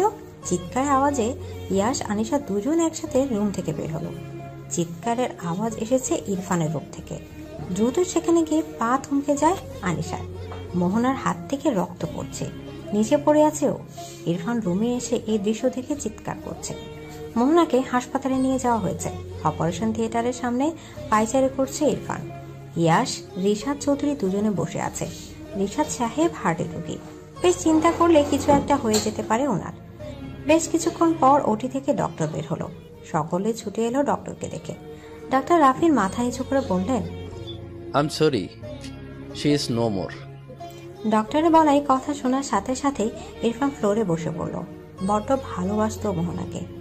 কেন এমন করলো অজানা সকলের কাছে। ইয়াস নিজেও বুঝতে পারছে না হঠাৎ কি এমন হলো যে ওর ভাবি এমন কাজ করলো। এদিকে বাসায় রাহিমা বেগম চিন্তায় দুইবার মূর্ছা গিয়েছেন। আনিশা কোনো রকম ওনাকে সামলিয়েছে। আনিশা রাহিমা বেগমের পাশে বসেছিল। তখনই ইয়াসের ফোন আসে। আনিশা ফোন কল রিসিভ করতে ইয়াস বলে, তুমি কি আম্মুর সামনে আছো? হ্যাঁ, কেন? ভাবি কেমন আছে? বলছি একটু সাইডে যাও আম্মুর। হ্যাঁ বলুন। ভাবি আর নেই। এ কথা শুনে আনিশার মাথায় বাজ পড়ে। কি শুনছে ও? আনিশার মাথা ঘুরতে শুরু করে। আপনি কি বলছেন? যা সত্যি তাই বলছি আনিশা। আম্মু কিভাবে বলবো আমি জানি না। ভাইয়া ভেঙে পড়েছে, বাবা সামলাচ্ছে। আমরা বাসায় আসছি, আম্মুকে বোঝানোর চেষ্টা করো। বলে ফোনটা কেটে দেয় ইয়াস। চোখের পানি কর্ণ দিয়ে মুছে ভাইয়ের কাছে যায়। ইরফানের কাঁধে হাত দেয়। ইরফান ইয়াসের দিকে তাকিয়ে ওকে জড়িয়ে ধরে কান্না করে দেয়। মোহনা কেন এমনটা করলো ইয়াস? কি হয়েছিল ওর? আমাকে কেন বললো না কিছু? আমি কি করেছিলাম? ইরফান প্রলাপ বকছে। ইয়াসের নিজের চোখে পানি চিকচিক করছে, কিন্তু কাঁদতে পারছে না। সে কান্না করলে যে ইরফান আরো ভেঙে পড়বে। ভোর রাতের দিকে মোহনার লাশ নিয়ে বাড়ি ফিরল ইয়াসরা। রাহিমা বেগমকে এখনো কিছু বলেনি আনিশা। কান্না গলায় দলা পাকিয়ে আছে ওর। এ বাড়িতে আসার পর যে মেয়েটি ওর পাশে বসে কথা বললো, সে নাকি এখন নেই। এটা মেনে নেওয়া যে বড্ড কঠিন হয়ে গেছে আনিশার কাছে। আনিশা ভাবছে ক্ষণিকের পরিচয়, তাতেই ওর এত খারাপ লাগছে। তাহলে বাকিদের কি অবস্থা হবে? আনিশা ভাবনার মাঝে বাসার সামনে অ্যাম্বুলেন্স এসে থামল। রহিমা বেগম হল রুমে বসেছিলেন। অ্যাম্বুলেন্সের শব্দ কানে যেতেই আটকে ওঠেন তিনি। দেখতে পান বাড়ির মেইন দরজা দিয়ে দুজন ওয়ার্ড বয় স্ট্রেচারে করে মুখ ঢাকা একটি লাশ এনে রাখলো। তখনই বাড়িতে ঢুকলো ইয়াস, রিশাদ সাহেব, ইরফান। ইরফানকে ইয়াস ধরে ধরে আনছে। রহিমা বেগমের বুঝতে বাকি নেই কি হয়েছে, তবু জিজ্ঞেস করলেন, ইয়াসের বাবা কি হয়েছে? আমার বৌমা ঠিক আছে তো? রিশাদ সাহেব কিছু বলতে পারলেন না, গিয়ে সোফায় থ মেরে বসে পড়লেন। রাহিমা বেগম এবার ইয়াসের কাছে গেল। ইয়াস তুই বল, বাবা কি হয়েছে? ইরফানের এই অবস্থা কেন? ভাবি আর নেই আম্মু। একথা শুনে রাহিমা বেগম ইরফানের সামনে গিয়ে ছেলের মুখের দিকে তাকাতে ওনার কলিজা মোচড় দিয়ে উঠল। ছেলের চোখে পানি। যে ছেলে সবসময় হাসি খুশি থাকে তার চোখে পানি, এটা যেন অবিশ্বাস্য কথা। ইরফান মাকে জড়িয়ে ধরে কেঁদে উঠল। আম্মু, মোনাকে এনে দাও। ও কেন আমাকে ফাঁকি দিয়ে চলে গেল? আমি কি ভুল করেছিলাম? আমি তো শুধু ওকে ভালোই বেসেছি। ওর ভালো খারাপ সব দিক খেয়াল রেখেছি। আমার মনে সর্বশ্রেষ্ঠ জায়গা দিয়েছি। তাহলে কেন অভিমান ও আমায় ছেড়ে গেল? ছেলের বলা কথা কি উত্তর দেবেন জানা নেই রহিমা বেগমের। ছেলেদের নাকি কাঁদতে নেই, কিন্তু ইরফান আজ সে কথা বলতে দিয়েছে। ভালোবাসার মানুষ হারিয়ে গেলে কিরকম বেদনা হয় আজ উপলব্ধি করতে পারছে সে। আনিশা হলরুমের এক কোনায় দাঁড়িয়ে কেঁদে চলেছে। ইয়াস ওর পাশে দিয়ে মাথায় হাত রাখে। আনিশা ইয়াসের মুখে মাথা রেখে কান্নায় ভেঙে পড়ে। ইয়াসেরও বড্ড কান্না পাচ্ছে। মোহনা ওর ভাবি নয়, বড় বোনের মতো ছিল। বোন না থাকার আফসোসটা দূর করেছিল মোহনা। কিন্তু সেই মোহনা কেন এই কাজ করলো, প্রশ্ন সকলের কাছে। সকাল 6টার দিকে মোহনার বাবা মা আসে, ওনারাও ভেঙে পড়ে একমাত্র মেয়ের এই অবস্থা দেখে। বাদ জোহর দাফন কার্য সম্পন্ন হয়। ইয়াসের পা যেন চলছে না। নিজের বোনের থেকে কম ভাবেনি মোহনাকে। কেন সে এমন করলো? ইরফানের কথা ভাবতে মাথা ঘুরে উঠেছে ইয়াসের। বাড়ি পৌঁছে থাকে ইরফান পাথরের ন্যায় বসে আছে। রাহিমা বেগম ছেলের কষ্টে আরো অসুস্থ হয়ে পড়েছেন। আনিশা সকলকে সামলাচ্ছে। আনিশার বাবা মা এসেছে। মন প্রচুর খারাপ ওদের। এই তো বিয়ের কত মজা করলো, সেই মেয়ের হঠাৎ কি হলো? ইরফানকে চেষ্টা করেও কিছু খাওয়াতে পারেনি কেউ। সারাদিন পেরিয়ে রাত হয়ে গেল। ইরফান এভাবেই আছে নিজের রুমে। ইয়াস ভাইকে চেষ্টা করেছে নর্মাল করার, কিন্তু পারেনি। রাত তখন 11টা। খাওয়ার জন্য ইরফানের রুমে গেলেন রহিমা বেগম, কিন্তু এ কি, রুম ফাঁকা। ইরফানকে না দেখতে পেয়ে রহিমা বেগম ওয়াশরুম, বারান্দা সব জায়গায় খুঁজলেন, কিন্তু পেলেন না। এবার তিনি সকলকে ডাকলেন। সবাই এসে অনেক খোঁজাখুঁজি করলো। পুরো বাড়ি খোঁজা হলো, ইরফানকে পাওয়া গেল না। কোথায় গেল? কেটে গেল 7 দিন। কোথাও ইরফানের খোঁজ মিলল না। পুলিশও খুঁজে পেল না ইরফানকে। ইয়াস নিজে হন্যে হয়ে পুরো শহর খুঁজল, কিন্তু ফলাফল শূন্য। ইয়াস একদম ভেঙে পড়েছে। একদিকে ভাবির মৃত্যু, আবার অন্যদিকে ভাইয়ের নিখোঁজ হওয়া, সব মিলিয়ে ভেঙে পড়েছে ইয়াস। কি করবে, কিভাবে করবে কিচ্ছু বুঝতে পারছে না। তার কয়েকদিন পর মোহনার কবরের পাশে বসে আছে ইরফান। একদিনে তাকিয়ে আছে কবরের দিকে। একটা দীর্ঘশ্বাস নিয়ে ইরফান বলে উঠল, কেন করলে তুমি এমনটা মোহ? অনেক ভালোবাসতাম তোমায়, কিন্তু আমার ভালোবাসা দিয়ে তোমার অতীত ভোলাতে পারিনি। তোমার ভিতরে যে এত দুঃখ ছিল বুঝতেই পারিনি কখনো। কথাগুলো বলতে চোখ দিয়ে পানি গড়িয়ে পড়ল। কাল রাতের রুমে বসেছিল ইরফান, তখনই ওর চোখে যায় ড্রেসিং টেবিলের সামনে রাখা মোহনার ফোনের দিকে। ইরফান উঠে গিয়ে ফোনটা নেয়। লক না থাকায় ফোন খুলতে বেশি বেগ পেতে হয়নি ইরফানকে। কল হিস্ট্রি চেক করতে কপালে ভাঁজ পড়ে ইরফানের। একটা নাম্বার থেকে বেশ কয়েকবার ফোন এসেছে এবং মোহনা সুসাইড করার আগ মুহূর্তেও সেই নাম্বারে মোহনা নিজেই ফোন দিয়েছিল। খটকা লাগা শুরু হয় ইরফানের। ও সেই নাম্বারটা কার জানার চেষ্টা শুরু করে, কিছুতেই বুঝতে পারছে না। অবশেষে ইরফানের মনে পড়ে ইয়াসের বিয়ের দিন থেকে মোহনা ছিল অন্য মনস্ক। ইরফান এবার ইয়াসের বিয়ের ভিডিও করা ছিল কি সেগুলো ভালো করে দেখতে থাকে।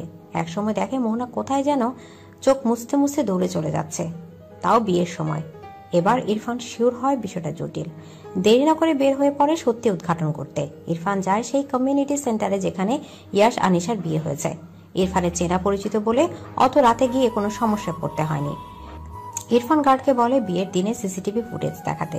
গার্ড ইরফানকে নিয়ে একটি রুমে যায় এবং বিয়ের দিনই সিসিটিভি ফুটেজ দেখায়। তাতে দেখা যায় বর আসার পর মোহনার ফোন আসে আর মোহনা একটু সাইডে যায় কথা বলতে। তখনই ওর সামনে একজন সুদর্শন যুবক এসে দাঁড়ায়, কোলে একটি বাচ্চা মেয়ে। মোহনা সেই যুবকের সাথে বেশ কিছুক্ষণ কথা বলে এবং তারপর কান্না করতে করতে সেখান থেকে চলে যায়।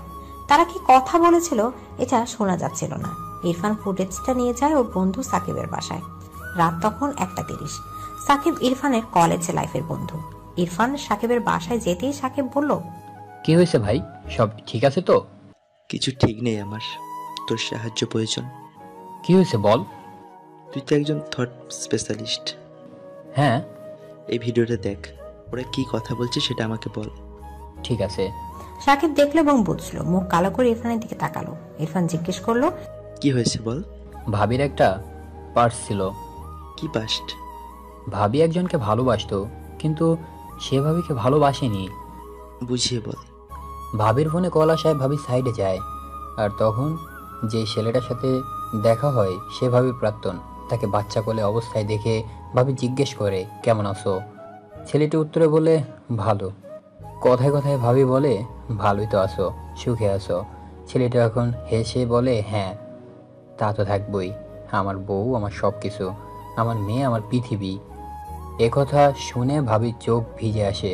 আবারও জিজ্ঞেস করে, আমার কি দোষ ছিল, সেদিন কেন হারিয়ে গিয়েছিলে? ছেলেটা এখন বলে, আমার তোমার দেহ প্রয়োজন ছিল, আর কিছু না। বলে ছেলেটা চলে যায় আর ভাবি কান্না করতে করতে ভিতরে যায়। ইরফান হতভম্ব হয়ে যায়। চলে আসে মোহনার কবরের কাছে। তুমি যদি একবার আমাকে সবটা বলতে, আমি চেষ্টা করতাম তোমাকে দূরে রাখার এসব থেকে।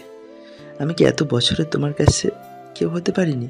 মোহ, কেন এমনটা করলে? অতীত ভেবে বর্তমান নষ্ট করে দিলে। আমার কথা ভাবলে না? তোমার অতীত নিয়ে কোনো মাথা ব্যথা আমার ছিল না। আর না আছে। তুমি আগে যা করেছো করেছো, কিন্তু এখন তো তুমি আমার বউ ছিলে, আমার সারা জীবনের পথ চলার সঙ্গী। আমার কথা একবারও মনে পড়লো না এই কাজটা করার সময়? আমি কিভাবে থাকবো এটা একবারও ভাবলে না? আমি শুধু তোমাকেই ভালোবাসি মোহ, প্লিজ ফিরে এসো। কবরের সামনে হাঁটু গেড়ে বসে কথাগুলো বলছে ইরফান। আকাশ মেঘলা, বৃষ্টি এসে ভিজিয়ে দিচ্ছে ওকে। ওর কোনো হোলদোল নেই। সারাদিন কেটে সন্ধ্যা হয়ে গেল। ইরফান ওভাবেই আছে। এবার উঠে টলমল পায়ে কোথাও যেন চলে গেল। পরের দিন কোনো এক অফিসের সামনে দাঁড়িয়ে আছে ইরফান, কারোর অপেক্ষা করছে। কিছুক্ষণের মাঝে একজন এসে ইরফানের সামনে দাঁড়ালো। সে হলো মাহিম, মোহনার প্রাক্তন। মাহিম এসেই জিজ্ঞেস করে, বলুন কেন ডেকেছেন? আপনি মাহিম? জি। আমি ইরফান চৌধুরী, মোহনার হাজবেন্ড। বেশ অবাকই হলো মাহিম ইরফানের কথা শুনে। নিজেকে সামনে নিয়ে বলল, জি বলুন, কি বলবেন? আপনি জানেন মোহনা আর নেই? কি? এরপর সবটা বলে ইরফান। মাহিমকে মোহনার সুসাইড করা থেকে শুরু করে সব খোঁজ করেছে সেগুলো বলে। সব শুনে মাহিম বলে, আই এম সরি, আমি বুঝতে পারিনি আমার কথার হার্ট হয়ে মোহনা এমন একটা কাজ করবে। ইটস ওকে, আমি আসি। অনেক ইচ্ছে ছিল তোমার সাথে দেখা করার। যাকে পাগলের মতো ভালোবেসেছিলাম সে তো তোমাকে মনের মধ্যে রেখেছিলাম। আমি আসলে এতই বোকা ছিলাম যে বুঝতেই পারলাম না। বাট ইউ নো মাহিম, আমি এখনো চাই পাগলের মতো। ওর পাশ নিয়ে আমার কোনো মাথা ব্যথা ছিল না আর না থাকবে। ওর জায়গা আমার এখানে ছিল আর এখানেই থাকবে। কথাগুলো বলে হাতের কোণো দিয়ে চোখ মুছে চলে যেতে থাকে ইরফান। মাহিম ডাকে কিন্তু ইরফান পেছনে ফিরে তাকায় না। মাহিমের খারাপ লাগে ইরফানের জন্য। মনে মনে বলে, স্যালুট ব্রো, তোমার মতো ভালোবাসতে পারা মানুষ এই পৃথিবীতে খুব কম জন আছে। কেটে গেলেও বেশ কয়েক মাস ইরফানের কোনো খোঁজ নেই। ইয়াশ ভাইকে না পেয়ে ইয়াশ অনেকটাই ভেঙে পড়েছে। রাহিমা বেগম চুপচাপ হয়ে গেছে, আগের মতো কথা বলে না, হাসে না। রিশাদ সাহেবও চুপচাপ। সবটা কেমন জানা হয়ে গেল। আনিশা মনমরা হয়ে আছে। বিয়ে হয়ে আসার পর এগুলো দেখেও নিজেও বেশ ঘাবড়ে গিয়েছে। আজ বিয়ের 6 মাস পূর্ণ হয়েছে, আপনাকে আজ আমি সারপ্রাইজ দিতে চাই। মনে মনে কথাগুলো ভেবে আনিশা নিজেই হাসলো। তারপর কাজে লেগে পড়লো। ইয়াশের কলেজ থেকে আসতে সন্ধ্যা হয়ে গেল। কাজ ছিল, তার উপর পুলিশ স্টেশন যেতে হয় ওকে ইরফানের খোঁজ করতে। প্রতিদিনের মতো আজ ইরফানের কোনো খোঁজ না পেয়ে নিরাশ হয়ে বাড়ি ফিরল ইয়াশ। বাড়ি এসে প্রথমে বাবা মার সাথে দেখা করে রুমে আসতে দেখতে পেল খুব সুন্দর করে সাজানো রুমটা। ইয়াশের অজান্তে ওর মুখে হাসি ফুটলো। পায়েলের ঝুনঝুন শব্দে ইয়াশ খুঁজতে লাগলো শব্দটা কোথা থেকে আসছে। রুমের মাঝখানে আসতে পেছন থেকে ওকে জড়িয়ে ধরলো। Happy 6 months anniversary. আজ 12 তারিখ। আপনি তো ভুলেই গেছেন। আরে না, তা না। বুঝি। কথার মাঝে ফোন বেজে উঠলো আনিশার। ফোনের কাছে গিয়ে ফোন স্ক্রিনে তাকাতে দেখলো ওর ভাই ফোন করেছে। ফোন রিসিভ করে কানে নিতেই আনিশা থ হয়ে গেল, কারণ ফোনের উপাস থেকে ওর ভাই বলল, আপু তাড়াতাড়ি আয়, আম্মু আব্বুর ঝগড়া হয়েছে আর আম্মু বাসা ছেড়ে নানু বাড়ি চলে গেছে। বাবা বলছে সন্ন্যাসী হয়ে যাবে। কি? তুই তাড়াতাড়ি আয়, আমি আব্বাকে আটকাচ্ছি। বলে ফোন কেটে দিল আনিশার ভাই। ইয়াশ জিজ্ঞাসক দৃষ্টিতে তাকিয়ে আছে। আনিশা সবটা বলতে ইয়াশ বলল, তাহলে দ্রুত যাও, আমি পৌঁছে দেই। ঠিক আছে? না, তুমি থাকো, বাবা মার তোমাকে দরকার, আমি গাড়ি নিয়ে যাচ্ছি। আনিশা দ্রুত রেডি হয়ে বেরিয়ে গেল। ইয়াশের মুখ মলিন হয়ে গেল, চেঞ্জ করে নিল। নানু বাড়ি পৌঁছাতে দেখলো ওর মামা আবিদকে, বয়স 25। আনিশার মায়ের ছোট ভাই, পড়াশোনার জন্য ঢাকাতে ছিল এতদিন, কয়েকদিন আগে এসেছে। আনিশাকে দেখে আবিদ এগিয়ে গেল। তানিশা, তুই? অনেকদিন পর দেখলাম। হ্যাঁ মামা, কেমন আছো? এই তো ভালো। আম্মু কই মামা? আপু আম্মুর রুমে। কি হয়েছে? হঠাৎ আপুর বলা নেই কোয়া নেই, হুট করে এলো। ওই এমনি, তেমন কিছু না, আমি আম্মুর কাছে যাই। আনিশা দ্রুত চলে গেল, ওর অস্বস্তি হচ্ছিল। আনিশা ওর নানুর রুমে গিয়ে দেখে ওর আম্মু বসে আছে। আনিশাকে দেখতে ওর নানু বলে, তোমার আম্মুকে বোঝাও এই বয়সে সংসার ভাঙতে চায় কেন। আম্মা, আপনি জানেন না ওই লোক আমার সাথে ঝগড়া করে কোনো কারণ ছাড়া। আমি থাকবো না। থেকো না বাবা, বনবাসে চলে যাচ্ছে। একথা শুনে আনিশার আম্মু বলে, কে যাবে? তোর বাবা? একদিনও থাকতে পারবে না, ওসব আমার জানা আছে। তুই শ্বশুর বাড়ি ছেড়ে এখানে কি? জামাই কোথায়? তোমরা যা শুরু করেছো, দৌড়ে আসছি আমি। ইয়াশ আসে নাই। ও মা, তুই একা আসবি কেন? এমনিতে ইয়াশ বাবার উপর কত কাজের চাপ। আম্মু তুমি থামো, আমি প্রচুর ক্লান্ত। যা চেঞ্জ করে নে। আনিশা চেঞ্জ করতে গেল। দরজার আড়ালে দাঁড়িয়ে ওদের কথা এতক্ষণ শুনছিল আবিদ। বিকেলে আনিশার আম্মু ইয়াশকে কল করে। আসসালামু আলাইকুম মামুনি। ওয়ালাইকুম আসসালাম বাবা, কেমন আছো? এই তো আছি, আপনি কেমন আছেন? আছি কোনো রকম। ছেলেমেয়েরা ভালো না থাকলে আমি কিভাবে ভালো থাকি বলো? আচ্ছা শোনো, তুমি বরং চলে এসো। কোথায়? আমার বাবার বাড়ি আর আনিশার নানু বাড়ি। মামুনি কলেজে কাজ আছে। বৃহস্পতিবার রাতে আসো, আবার শনিবার রাতে চলে যেও। ঠিক আছে মামুনি। আচ্ছা বাবা। মামুনি রাখছি। আমি জানি তোমাদের বিয়ের পর থেকে একের পর এক কাহিনী হয়ে আসছে। তোমাদের আলাদা সময় কাটানো উচিত যদি সবটা ঠিক হয়। আল্লাহ আমার বাচ্চাগুলোকে ভালো রেখো সব সময়। মনে মনে কথাগুলো ভেবে শান্তির শ্বাস নিলেন আনিশার আম্মু। রাতে আনিশা বসে মুভি দেখছে। আবিদ সহ আরো কাজিনরা আছে। তখনই আনিশার ফোন বেজে ওঠে। আনিশা ফোন নিয়ে রুমে চলে যায়। হ্যালো। বলুন। কেমন আছো? ভালো, আপনি? জানোই তো। মামুনি বাবা কেমন আছে? আছে কোনো রকম। ভাইয়ার চিন্তায় আম্মু আরো অসুস্থ হয়ে গেছে। আরো কিছুক্ষণ কথা বলে ফোন রাখলো ইয়াশ। আনিশাকে বলল না, ওর যাওয়ার কথা, সারপ্রাইজ দিতে চায়। এদিকে আনিশা কথা শেষ করে ফোন চার্জ দিয়ে ড্রয়িং রুমে গিয়ে মুভি দেখায় ব্যস্ত হয়ে ওঠে। 2 দিন পর আনিশা সোফায় বসে আছে। তখনই কলিং বেল বেজে উঠল। আনিশা উঠে দরজা খুলতেই এক দফা অবাক হলো, ইয়াশ এসেছে। ইয়াশ আনিশাকে জড়িয়ে ধরতে গেলে আনিশা সরে দাঁড়ায়। ইয়াশ কিছু না বলে ভেতরে আসে। আনিশার আম্মু ইয়াশকে দেখে খুশি হয়ে যান। ইয়াশের সাথে কথা বলে আনিশাকে বলে, আনিশা, ইয়াশকে তোমার রুমে নিয়ে যাও। আনিশা মাথা নাড়িয়ে সম্মতি দেয়।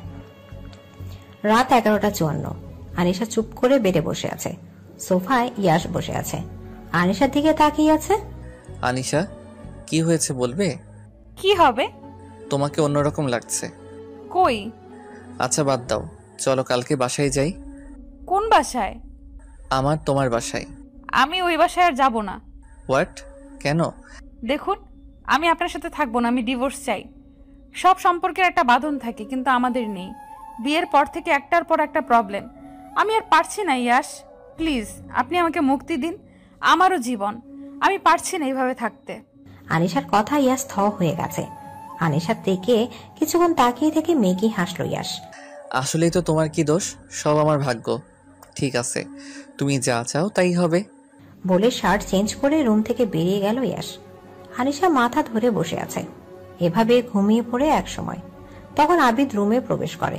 আনিশার মাথায় হাত বুলিয়ে দিয়ে চাদর টেনে লাইট অফ করে দেয়, তারপর চলে যায়।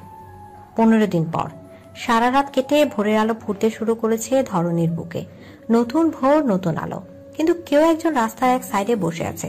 হ্যাঁ, সে ইয়াশ, যার পুরো জীবনটাই অন্ধকারে ভরে গেছে। ভাবে মৃত্যুর পর একে একে সব হারিয়ে ফেলেছ। মায়ের মতো ভালোবাসা ভাইকে খুঁজলো, এতদিন পেল না।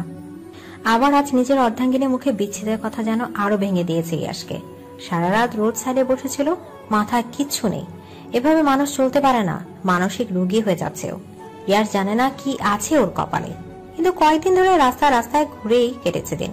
রাত কেটেছে নির্ঘুম পথ, শিশুদের কষ্ট দেখে। কয়েকজনকে কম্বল কিনে দিয়েছে। ইয়াশ বসেছিল, তখন ওর ফোনে একটি কল আসে। হ্যালো। ইয়াশের সাথে কথা বলছি আমি। জি। কোথায় আপনি মিস্টার ইয়াশ? কলেজে কেন আসছেন না? আসলে স্যার, কোনো কিছু শুনতে চাই না। এমন ভাবে হয় না।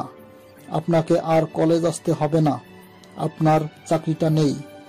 বলে কল কেটে দেয় আব্রাহাম নামের লোকটি। ইয়াশ এবার হাসে, আকাশের দিকে তাকিয়ে বলে, এইভাবে নিঃস্ব করলে আমায়? ঠিক আছে, মেনে নিলাম। তখনই ইয়াশের কাঁধে কেউ হাত রাখে। ইয়াশ তাকিয়ে দেখে ইরফান। ইয়াশ এতটাই অবাক হয় যে কথা বলা বন্ধ হয়ে গেছে। জড়িয়ে ধরে ও ইরফানকে। ইরফানও ভাইয়ের পিঠে হাত বুলিয়ে দেয়। ইয়াশের চোখের পানি দিয়ে ইরফানের শার্ট পরে। ইরফান বুঝতে পারে তার ভাই কাঁদছে। ইরফান ইয়াশকে নিজের মুখোমুখি করে দাঁড় করায়। ইয়াশ বলে, কোথায় ছিলে তুমি ভাইয়া? কত খুঁজেছি তোমায় জানো? আম্মু অসুস্থ হয়ে গেছে তোমার চিন্তায়। কেন এভাবে হারিয়ে গিয়েছিলে? একা থাকতে চেয়েছিলাম ভাই। আমার জীবনে এমন কিছু সময় আসে যখন মানুষ চাই সবার সাথে দূরত্ব বাড়াতে, নিজেকে একা করতে। আমিও তাই করেছি। মন আর অতীত নিয়ে আমার সমস্যা ছিল না, কিন্তু 4 বছরের সংসারে একবারের জন্য আমার হয়নি। আমার সন্তানের কথাও ভাবিনি, শেষ করে দিয়েছে নিজের সাথে ওকেও। কি বলছো ভাইয়া? ঠিক বলছি। ও 3 মাসে প্রেগনেন্ট ছিল। সেই রিপোর্ট আমি ডক্টর নীলার থেকে পেয়েছিলাম। ও মারা যাওয়ার 2 দিন পর। এরপর ইরফান মোহনার অতীত সম্পর্কে সবকিছু খুলে বলে ইয়াসকে। ইয়াস থ হয়ে যায়। ইরফান বলে, আমি যে কষ্ট ভোগ করেছি ভালোবাসা হারানোর, তোকে সেই কষ্ট পেতে দিব না আমি। কিন্তু ভাইয়া, আমি চাই না জোর করে সম্পর্ক টিকিয়ে রাখতে। আনিশা চায় না আমার সাথে থাকতে। ওকে ওর মতোই থাকতে দাও। ভালোবাসার মানুষকে ভালো রাখার নামই তো ভালোবাসা ভাইয়া। আর আজ আমি নিঃস্ব, আমার কিছু নেই, না আছে জব, না আছে ভালোবাসার মানুষ। আম্মু আব্বু আমাকে অপরাধী ভাবে কেন জানি না। আম্মু বলে আমি নাকি কিছু করতে পারি না, তোকে আনতে পারি না। সত্যি আমার থাকার কোনো মানে নেই। সবার জীবন থেকে হারিয়ে যেতে চাই। তিক্ততা এসে গেছে জীবনের প্রতি। হঠাৎই এক কার এসে ধাক্কা দেয় ইয়াসকে। মাটিতে লুটিয়ে পড়ে ইয়াস। ইরফান দিক জ্ঞান হারিয়ে ফেলে, ছুটে যায় ভাইয়ের রক্তাক্ত দেহের কাছে। আবিদের সাথে বসে গল্প করছে আনিশা। আবিদ অপলক দৃষ্টিতে তাকিয়ে আছে আনিশার দিকে। তখনই হন্তদন্ত হয়ে রুমে প্রবেশ করে আনিশার মা। আনিশাকে ধরে বলে, আনু চল হসপিটালে। কেন আম্মু, কার কি হয়েছে? ইয়াস বাবা অ্যাক্সিডেন্ট করেছে। আজ এতদিন ধরে ছেলেটাকে খুঁজছে, পেলাম না, আর আজ এমন একটা খবর। আনিশা কি বলবে ভেবে পায় না। আবিদের চোখ মুখ লাল হয়ে গেছে, তবু শান্ত থাকার চেষ্টা করছে। আনিশার আম্মু আনিশার হাত ধরে নিয়ে বাসা থেকে বেরিয়ে পড়লেন হসপিটালের উদ্দেশ্যে। In city hospital. ইরফান দাঁড়িয়ে আছে, ইয়াসের মা বাবাও এসেছে। ওনারা ওয়েটিং রুমে বসে আছেন। ইরফানকে দেখে অবাক হলেও ইয়াসের চিন্তা ওনার চিন্তিত। একটু পর অপারেশন থিয়েটারের সামনে এসে দাঁড়ায় ইরফান। আনিশা এবং ওর আম্মুর দিকে আবিদও এসেছে। আনিশা চুপ। আনিশার আম্মু অবাক হচ্ছে মেয়েকে দেখে। একজন ডক্টর এসে বলে যায়, পেশেন্টকে আইসিইউতে রাখা হয়েছে, অবস্থা সিরিয়াস। আনিশা এটা শুনে এমন ভাব করছে যেন কিছুই হয়নি। আনিশার আম্মু আনিশাকে জিজ্ঞেস করে, আনিশা, ইয়াস অসুস্থ, তুমি কিভাবে এতটা নর্মাল আছো? তুমি কি একটু ভালোবাসো না? না বলে আনিশা হন হন করে চলে যেতে নিলে ইরফান পথ আটকায়। হঠাৎই আনিশার গালে চড় মেরে বসে। আনিশার সহ উপস্থিত সকলে অবাক। আনিশা গালে হাত দিয়ে সকলের দিকে তাকিয়ে আছে। আমি হসপিটালে কেন? আনিশার আম্মু আনিশার কাছে গিয়ে 2 বাহু ধরে বলে, কি নাটক করছো? মাত্র এলে, এখন বলছো তুমি এখানে কেন? আজব। আম্মু, আমি কেন নাটক করব? আনিশা আম্মু আরো কিছু বলতে চেয়েছিল, কিন্তু ইরফান থামিয়ে দিয়ে বলে, ওকে কিছু বলে লাভ নেই আন্টি। আনিশার কিছু মনে নেই। মানে ওকে হিপনোটাইজ করার রাখা ছিল। ওর ফ্যামিলি মেম্বার বাদে আর কাউকে সহ্য করতে পারছিল না, আর না পারছিল ইয়াসকে সহ্য করতে। কি? অবাক হয়ে বলে আনিশা, তুমি ইয়াসকে সহ্যই করতে পারোনি, এটা আমি খেয়াল করেছি। তোমাকে হসপিটালে ঢোকার সময় চোখ স্থির ছিল না। আনিশা থ হয়ে দাঁড়িয়ে আছে। আনিশার আম্মু বলে, কে করেছে এইটা? আর তুমি কিভাবে জানলে? এতদিন কই ছিলে বাবা? বলছি আন্টি, প্রথমেই বলি, আমি একা থাকতে চেয়েছিলাম, তাই দূরে ছিলাম। আর আমি কিভাবে জানি আমি দূরে থাকলেও আমার পরিবারের সকল সদস্যর সব খবরই আমি রাখতাম। হ্যাঁ, এখন বলতে পারেন আমি কেন ফিরিনি, সেটা পরে বলছি। আগে বলি আপনার ভাইয়ের কথা। আমার ভাই? আবিদ নাম ওনার, তাই না? হ্যাঁ। উনি আনিসাকে হিপনোটিস করেছে। কি বলছেন এসব? কে আপনি? হ্যাঁ, আমার নামে এসব বলছেন? রেগে আবিদ বলে ওঠে কথাগুলো। আমি কে? আমি ইরফান। আমি সব জানি আপনার বিষয়ে। আপনি আনিসাকে লাইক করতেন, বয়স কম আর সাইকো টাইপ। আপনি নিজের ভাগ্নিকে হিপনোটাইজ করে ফেললেন, তাই বলে? কারণ আপনি ওকে পছন্দ করতেন। বলুন সত্য কি না? আবিদ চুপ। ইরফান আবারও বলে, আমার ভাই আজ এই অবস্থায় শুধু আপনার জন্য। আপনি আনিশার ওর মাঝে দূরত্ব বাড়িয়ে দিয়ে নিজেকে আনিশাকে পাওয়ার আশা করেছিলেন। লজ্জা করলো না একবারও? ছি। হ্যাঁ, করেছি আমি। তো কি হয়েছে? কোনো ভুল করিনি। আনিশাকে আমার ভালো লাগতো, ভেবেছিলাম সবাইকে বলবো, কিন্তু তার আগেই ওর বিয়ে হয়ে গেল। ইয়াস নামের ছেলেটা আমার পথের কাঁটা হয়ে দাঁড়ালো। আনিশাকে ভুল বোঝানোর চেষ্টা করেছি, কাজ হয়নি, তাই এটা করেছি। খারাপ কি করেছি? ভালোবাসা অন্যায় না। কথা শেষ হতে আনিশার আম্মু ঠাস করে থাপ্পড় মেরে দেয় আবিদের গালে। ছি আবিদ ছি, ছোট ভাই তুই আমার, কম আদর করিনি। তুই কিনা শেষে আমার মেয়ের এই সর্বনাশ করতে চাইলি। আবিদের কলার ধরে কথাগুলো বললেন আনিশার আম্মু। তখনই ওখানে কয়েকজন ওয়ার্ড বয় সহ কয়েকজন ডক্টর এলো। ইরফান ওদের দেখে আবিদের দিকে ইশারা করলো। ওরা আবিদকে নিয়ে গেল। আবিদ মেন্টালি অসুস্থ, তাই ওর ট্রিটমেন্ট দরকার, তাই ইরফান ওদের ডেকেছে। ওরা আবিদকে নিয়ে গেল। আনিশার সব শুনে কান্না করছে। ইরফান আনিশার পাশে গিয়ে দাঁড়িয়ে মাথায় হাত বুলিয়ে দেয় আর বলে, সরি বনু, তোমাকে তখন মারার জন্য। না ভাইয়া, এইভাবে বলবেন না। আমি জানি আপনি আমার ভালোর জন্যই করেছেন, কিন্তু ইয়াশ ও কেমন আছে? আর মামা কিভাবে এমনটা করতে পারলো? ইয়াস আইসিইউতে আছে, আর আবিদ ও মেন্টালি অসুস্থ। আমি বাসার সব খবরই রাখতাম। একদিন তোমাদের বাসায় সামনেও গিয়েছিলাম, ওখানে একটা দরকার ছিল, ভাবলাম তোমার সাথে দেখা করি। আম্মু বাবা অনেক চিন্তা করছে, তাদের তুমি আমার হয়ে কিছু বলে দিতে পারবা। কিন্তু তোমার রুমের জানালার সামনে দাঁড়িয়ে দেখি আবিদ তোমার রুমে, তা অদ্ভুতভাবে তাকিয়ে আছে। তারপর চলে যাই। আমার সন্দেহ লাগে, খোঁজ নিই, সব জানতে পারি, আর চলে আসি ভাইয়ের ভালোবাসা রক্ষা করতে। কিন্তু হয়তো দেরি করে ফেলেছি। আমার ভাইটা আমার উপর অভিমান নিয়েই চলে যাবে হয়তো। না ভাইয়া, কান্না করে বলে উঠলো আনিশা। পরের দিন সকালে ইয়াশ এখন আগের থেকে অনেকটা ভালো আছে। ইরফান ইয়াশের সাথে আছে। ইয়াশের জ্ঞান ফিরলে ঘুমে মেডিসিন দেওয়া হয়, তাই ও এখনো কাউকেই দেখেনি। আনিশা বসে আছে পাশে ওর আম্মু। ইয়াশের মা এবারও মূর্ছা গিয়েছেন আদরে ছোট ছেলেকে এই অবস্থায় দেখে। তার পাশে রিশাদ সাহেব নাক মুখ কুঁচকে বসে আছেন। ইরফান মায়ের কেবিনে এসে বাবাকে এভাবে বসে থাকতে দেখে বিচলিত কণ্ঠে বলেন, কি হয়েছে বাবা, কোনো অসুবিধা? এভাবে মন খারাপ করে বসে আছো যে? রিশাদ সাহেব ছেলের মুখের দিকে তাকিয়ে চোখ ফিরে নিলেন। ঝাঁঝালো কণ্ঠে বললেন, তোমরা আমাকে শান্তি দিবে না বলে ঠিক করেছো। হতচ্ছাড়াগুলো, তুমি হারিয়ে গেলে, তারপর তোমার ভাই এমন করলো, এখন তোমার মা মূর্ছা গিয়েছে। আমি কেন এখানে সুস্থ আছি বুঝতে পারছি না। ইরফান বুঝলো আবহাওয়া ভালো না, কিছু করতে হবে। ইরফান বাবাকে তেল দিতে বলল, আব্বু তুমি হলে ইয়াং, তুমি আমাদের থেকেও শক্তিশালী, আর তাই এখন ভালো আছো। হতচ্ছাড়া, বের হয়ে এখান থেকে। আর তোর ভাইয়ের জ্ঞান ফিরলে ডাকবি আমায়, একটা থাপ্পড় দিব। আমার হার্টের প্রবলেম বাঁধানোর জন্য কাহিনী শুরু করেছে সব। ইরফান চুপি সরে বেরিয়ে এলো। বাবার মেজাজ সেই লেভেলের খারাপ, কিছু বললে ছ্যাত করে উঠছেন। কাল অবধি চুপসে ছিল। যে ভোর রাতে শুনেছে ইয়াশ ভালো আছে, ব্যাস আগের ফর্মে ফিরেছেন। এদিকে মুখ কাঁদো কাঁদো করে ইয়াশের পাশে বসে আছে আনিশা। ইয়াশের জ্ঞান ফিরতে চোখ পিটপিট করে তাকায়। আনিশাকে দেখে কপাল কুঁচকে তাকিয়ে আছে। আনিশা ইয়াশের জ্ঞান ফিরতে দেখে ডক্টরকে ডাকে। ডক্টর ইয়াশকে চেক আপ করে চলে যায়। ইরফান, আনিশা, আনিশার বাবা, রিশাদ সাহেব এখন ইয়াশের কেবিনে উপস্থিত। আনিশা ইয়াশের মাথায় হাত বুলিয়ে জিজ্ঞেস করলো, কেমন লাগছে এখন তোমার? কে আপনি?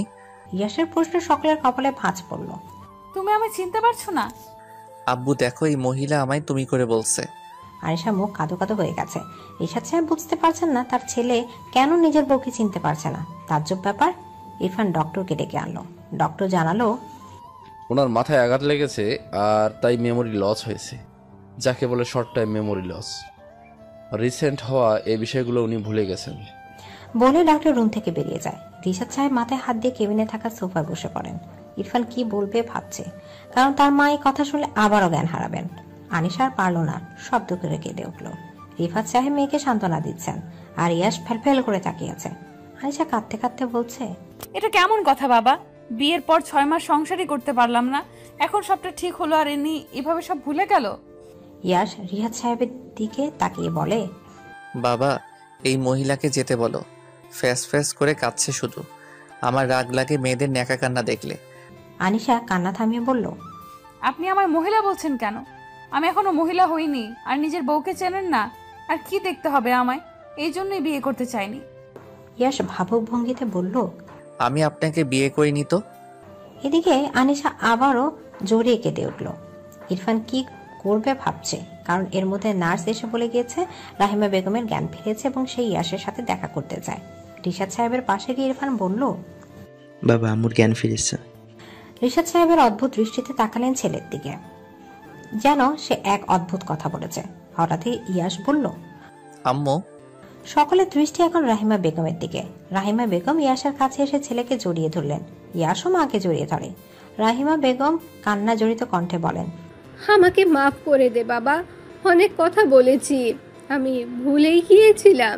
তোরা দুইজন যে আমার কলিজার টুকরো, তোদের কারো কিছু হলে যে আমার বুকে এসে লাগে। আম্মু এমনভাবে বলছো কেন? ইয়াস আর রহিমা বেগম কথা বলছেন। রিশাদ সাহেব ইরফানের হাত ধরে নিচু করে কানে কানে বলেন, একটা চেয়ারের ব্যবস্থা করো তোমার মায়ের বসার জন্য। কেন আপু? আমি তো ভাইয়ের বেডের পাশেই বসে আছে, পরে এখানে এসে বসবে, চেয়ার লাগবে না। ওরে হতচ্ছাড়া। আর বলতে পারলেন না তার আগেই শোরগোল শুরু হলো। রহিমা বেগম আবারও মূর্ছা গেছেন। ছেলে তার বউকে চিনতে পারছে না, এমনকি তাকেও সন্দেহ করছে। সে নাকি আগের থেকে শুকিয়ে আছে, তাই সে তার মা কি না এটা নিয়ে ইয়ার সন্দেহ করছে। রাহিমা বেগম এই শখ নিতে পারেননি, তাই আবারও মূর্ছা গেলেন।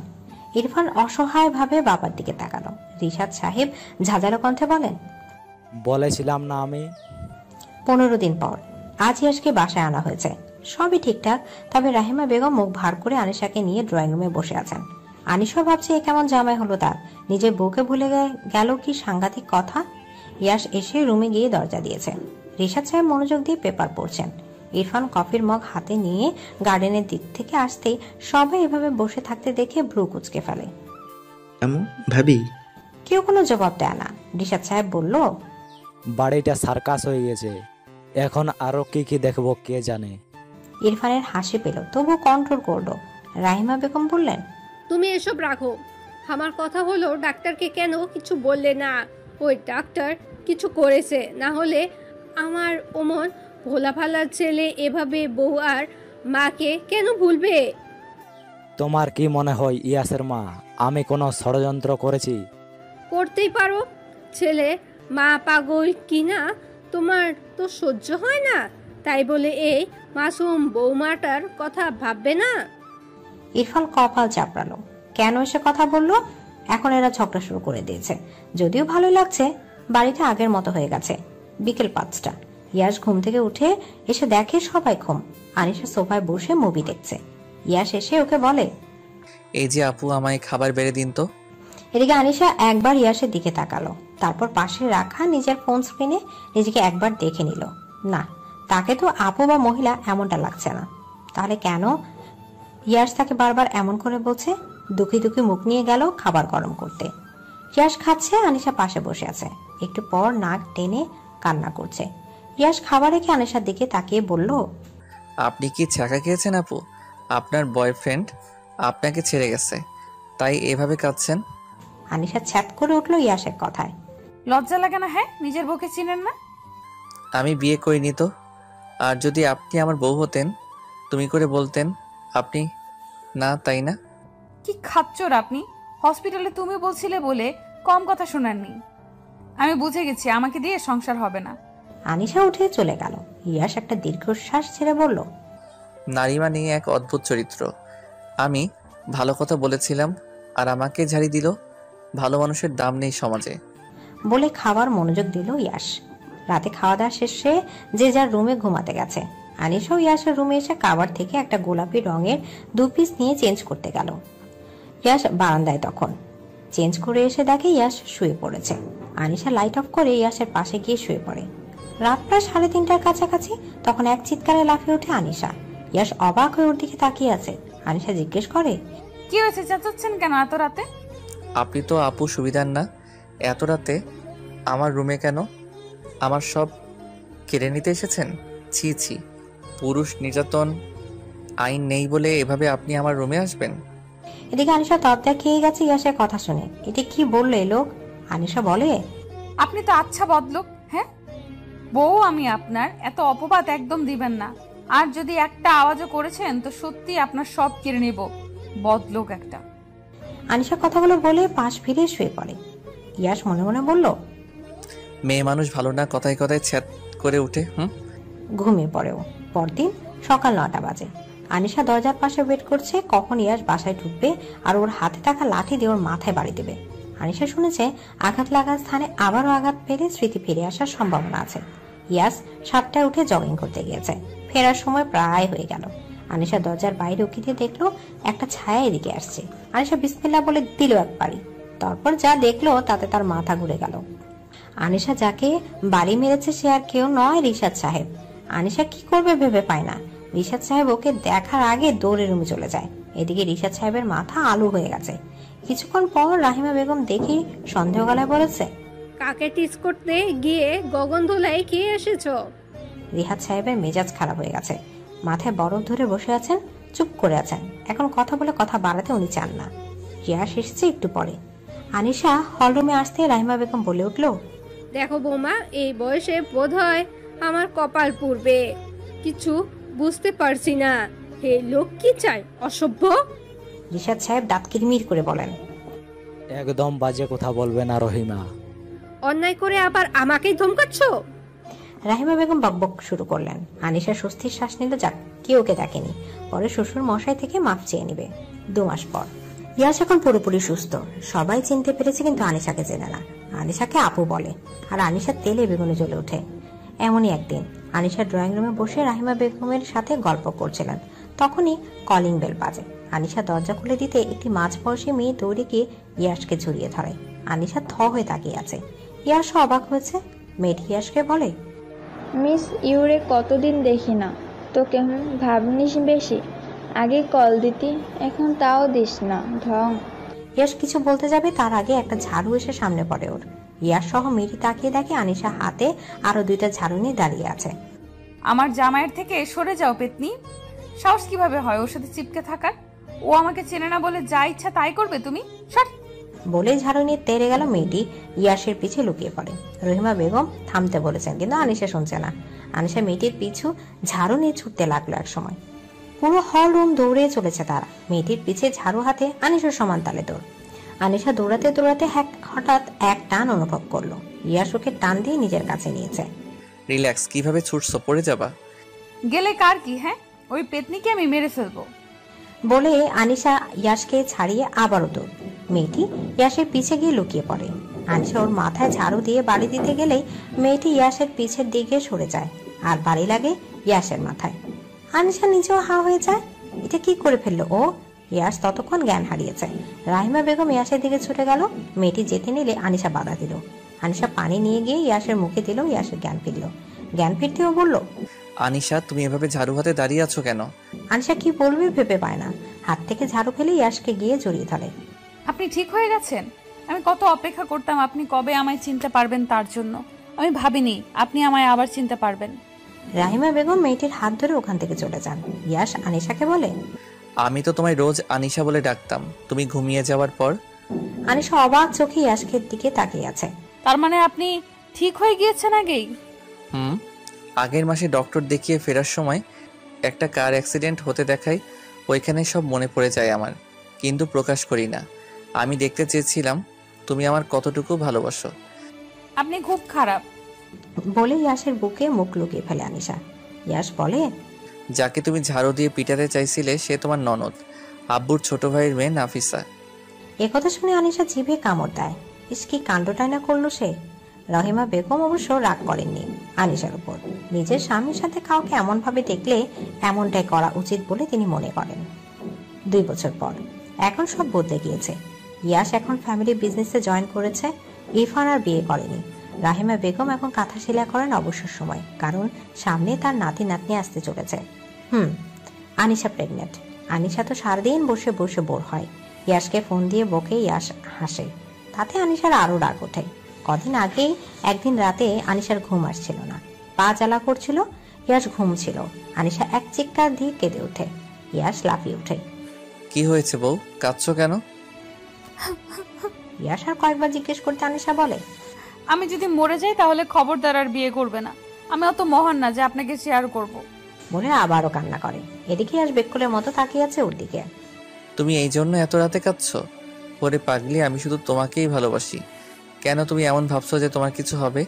আমি আছি তো, আমি থাকতে তোমার কিছু হতে দিব না। কাঁদে না, আসো বুকে এসে শুয়ে পড়ো। আনিশা ইয়াসের বুকে মাথা রাখতে ইয়াস আনিশার সামনে একটি চকলেটের বক্স ধরে। নাও খাও, তোমার তো খিদেও পেয়েছে, তাই এসব ভুলভাল ভাবছো। তুমি জানলে কিভাবে? আমি জানবো না? আমার বউয়ের সবকিছু আমি জানি, বুঝলে? আনিশা মিষ্টি হাসি দিয়ে চকলেট খাওয়ার মনোযোগ দিল। কেটে গেল 9টি মাস। সময় খুব দ্রুত চলে যায়। আনিশার ডেলিভারি ডেট আজ। ওটির সামনে পায়চারি করছে ইয়াশ। আনিশার বাবা, মা, রাহিমা বেগম, রিশাদ সাহেব, ইরফান সবাই হসপিটালে। ইয়াশকে ওটির ভেতরে যেতে বলা হয়েছে। গিয়েছিল, কিন্তু ও ওটির চারপাশ একবার চোখ বুলে নিতেই জ্ঞান হারিয়েছে ইয়াশ। তাই ওকে আর ভেতরে যেতে দেওয়া হয়নি। 1 ঘন্টা হয়েছে, এখনো ডাক্তাররা কিছু বলেনি। ইয়াশ টেনশনে ঘেমে গেছে। ইয়াশ আর না পেরে বলে উঠল, আমাকে এভাবে দাঁড় করিয়ে রাখার মানে আছে?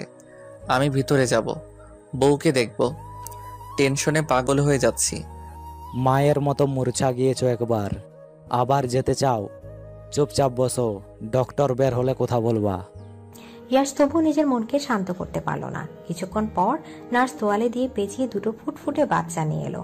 আনিশার টুইন বেবি হয়েছে, একটা ছেলে একটা মেয়ে। নার্সটি ইয়াশের কোলে দিল দুজনকে। ইয়াশ অবাক হয়ে দুজনকে দেখছে। তার বিশ্বাস হচ্ছে না সে বাবা হয়েছে। সে যেন এক অন্যরকম সুখানুবাদ। রাহিমা বেগম ইয়াশের কাছে গিয়ে একজনকে কোলে নেয়। রিশাদ সাহেব নাতি নাতির মুখ দেখে বলেন, মাশাআল্লাহ। এদিকে ইয়াশ দুজনের কানে আজান দেয়। আনিশার কথা এনে 15 বার জিজ্ঞেস করেছে নার্সকে বাবু দেওয়ার পর। 2 বার হয়েছে, নার্স আর 2 বারই জিজ্ঞেস করেছে।